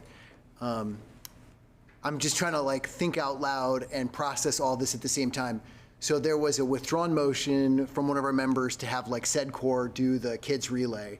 And I thought we got some additional information in our package tonight that said that SEDCOR wasn't in a position to do that. And potentially it was like kind of a focused question. So I just want to, I don't know, clarify with staff, did we receive some communication, or was there a staff answer to a question on that issue? Mr. Or CFO? am I imagining things because we passed 9 p.m. and I'm getting tired? I don't believe there were any materials in the packet. I think we forwarded an email for awareness that was regarding SEDCOR in the chamber. And does anyone remember like what was that email about? Yeah, I can provide some clarity. When you look at the work that SEDCOR does, it's not in the space. They're not in the event planning, and other than their annual golf tournament, they're not in event planning for nonprofits. That's not any more in their bailiwick than it is ours. So to ask them to do that would be to ask them to do something that's really not in their core. So as a member of this body, I interpreted that email as like they're not a high likelihood of being able to help out. That's how I interpreted that information, but I mean, I don't know that that's the right interpretation. I think they can help, but maybe not in sponsoring events and that sort of thing. And I do want to remind just, this body is that when we do decide to vote on this, whether it fails or passes, it still goes back to the city council. And so it still ends up with them. And so passes here or fails here, they are still the ones that are going to have the final say so. Not a comfortable feeling, but that's the truth of the matter. Yes, Member Curtis. Thanks. So I think the chamber, what they can offer us is exposure, to their members and networking, and SEDCOR maybe is a different membership. I don't know, but I would agree with Member Cohen's comment that if we approve the $518,000, that gives us expenditure authority or budget authority, and we don't have to spend it all. And so, and I think Member Belichick said the same thing. So, we're putting out the communication to our community that these things are important to us. I mean, not everything is police and fire, and I think our community wants to see these family-oriented activities, and it's one way that our city does touch a lot of people, a lot of residents, and provide something relatively inexpensive in the overall scope of things that makes our lives better. So I'm going to be a yes, because I think we don't have to spend that money, and we're putting the signal out to our business community or organizations that, if they can step up and help, then that would be great. Okay. Member Allen. Just very briefly, I'll be voting against the amendment for many of the reasons why have previously been stated. And I'd also say that there's a other side of the coin that can be looked at, in that even though it's not, even if those events are not included in the proposed or the approved budget, if there are individuals in the community that come forward with a proposal for a partnership, it would still be within the council's purview to partially fund those events at a later time. It doesn't, the door is not shut and locked.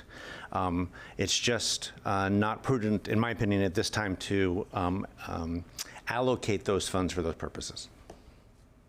Thank you, Member Allen. Yes, Member Belichek. Thank you, Chair Brown. Just for clarification, where would the money come from if we're not approving it tonight?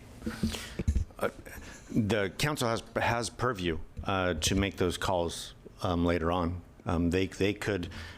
We're making a recommendation to council. They could change it at the adoption level, or they could pass a budget resolution at a later time that would make the dollars available to them.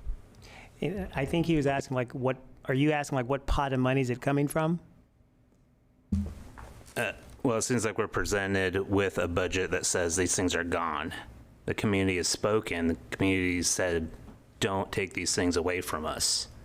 And if Member Allen is saying, well, the council could just add them back later if they find partners, well, where's that money coming from if we're approving the budget that includes the cuts of these programs? Josh could answer this. However, I believe there would be a mechanism for the council to access the TOT funds if they needed to get $20,000 or $30,000 because there were partnerships that came forward to partner with it. I don't believe that the ARPA funds are locked and the key is thrown away for a year simply because the budget committee took this action. Mr. CFO. Yeah, that's generally correct. So a budget can be amended and generally is amended throughout the year as things change. We can access budget authority. So even if, say, a partnership came in and they brought dollars to the city, we could use those dollars to add the expense authority to go with them. So it wouldn't necessarily have to be TOT funds. So there are ways to amend the budget throughout the year with City Council's approval. Okay. Before Member Phillips. This is just a process question. I don't mean to kind of continue this conversation, but Josh, I think this might be for you. Remind me, what are the constraints on City Council after, like, we have to approve a budget as this body, and then, like, is it a 10%? Like, what's the constraint on it per each outcome area? Yeah, that's generally correct. So you can increase each individual fund by 10% at the City Council level. There are processes after that with public hearings and City Council action where you can do additional amendments to change, increase, or decrease the budget. Thank you for that clarity. Thank you. Thank you, Mr. CFO. So with that information, the amendment from Member Geyer is on the floor. And so I think we are ready to move to a vote for that amendment. Would you like to restate your amendment, Mr. Geyer? Yes, if I need to. I amend to add in the kids relays, movies at the park, and concerts, which would be $96,000 to the already $422 that Member Dixon moved. And Madam Recorder, would you please call the roll? Member Belichek. Aye. Member Cohen. Aye. Member Allen. Nay. Member Manville. Nay. Member Vera Brandel. Aye. Member Stapleton. No. Member Phillips. Nay. Member Gwen. Aye. Member Gonzalez. Nay. Member Julie Hoy. Aye. Member Nordyke. Aye. Member Varney. Nay. Member Chris Hoy. No. Member Dixon. Aye. Member Curtis. Aye. Member Geyer. Aye. Vice Chair Nishioka. Nay. Chair Brown. Aye. Motion passes.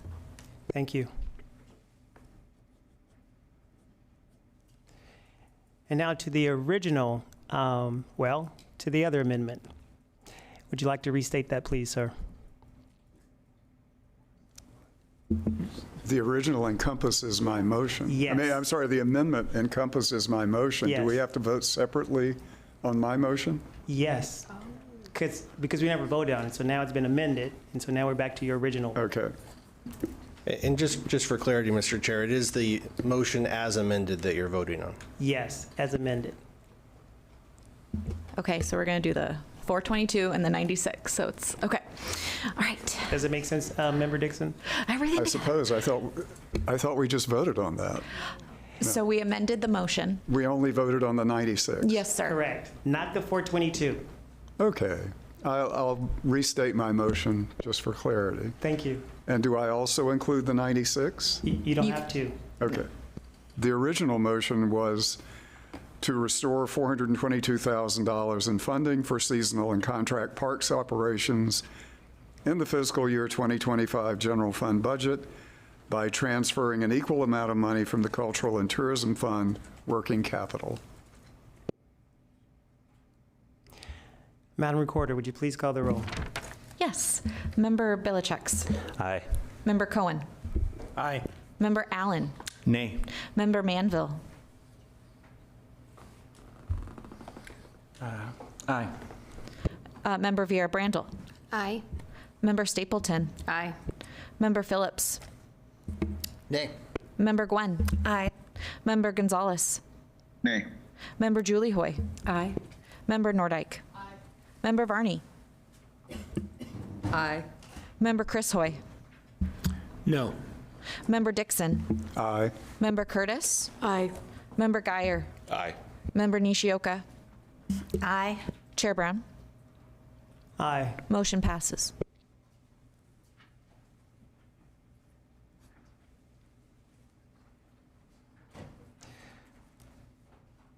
Okay.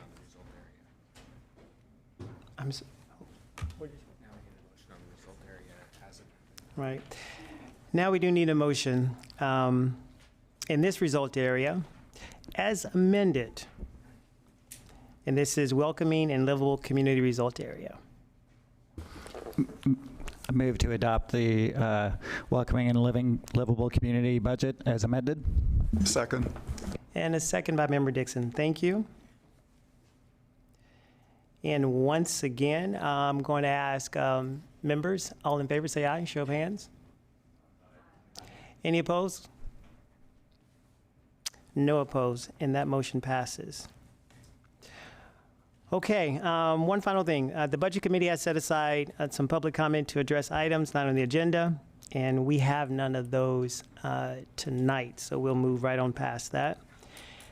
And before we adjourn for the evening, the next meetings related to the fiscal year 2025 budget will occur as follows. On Wednesday, May the 15th, and we don't have a reason to meet next week unless you all just want to come and hang out with me in the space.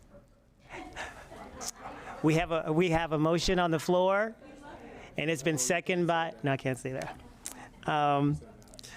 Monday, June the 10th, 2024, that will be the fiscal year 2025 budget and state revenue share and public hearing. And of course, on Monday, June the 24th, 2024, the fiscal year 2025 budget and CIP adoption. Is there any other business for the Budget Committee this evening? Yes, Mr. City Manager. I had written a short note that I wanted to share with the committee, but in the respect for the hour, I'm not going to share that this evening. I will email it to you tomorrow. But let me first say thank you so much for the work that you've done tonight and in the previous meeting. It's really been an extraordinary process to watch and to participate in. So you all engaged in discussion and dialogue, and there was tension, there was disagreement, but we worked through it in a very positive way. So I appreciate all of you for the way this moved forward. And I would just like to end on, we will be back in this space in January of 2025, where we will be reviewing our financial forecast that Josh will start working on momentarily. And as was said a couple times this evening, we know what that looks like without additional revenue. You know, Josh mentioned our option one proposal that we reviewed with the City Council in March, and we started discussing in September of 2023. And it does include all of the cuts that we just struggled over, and then many, many more.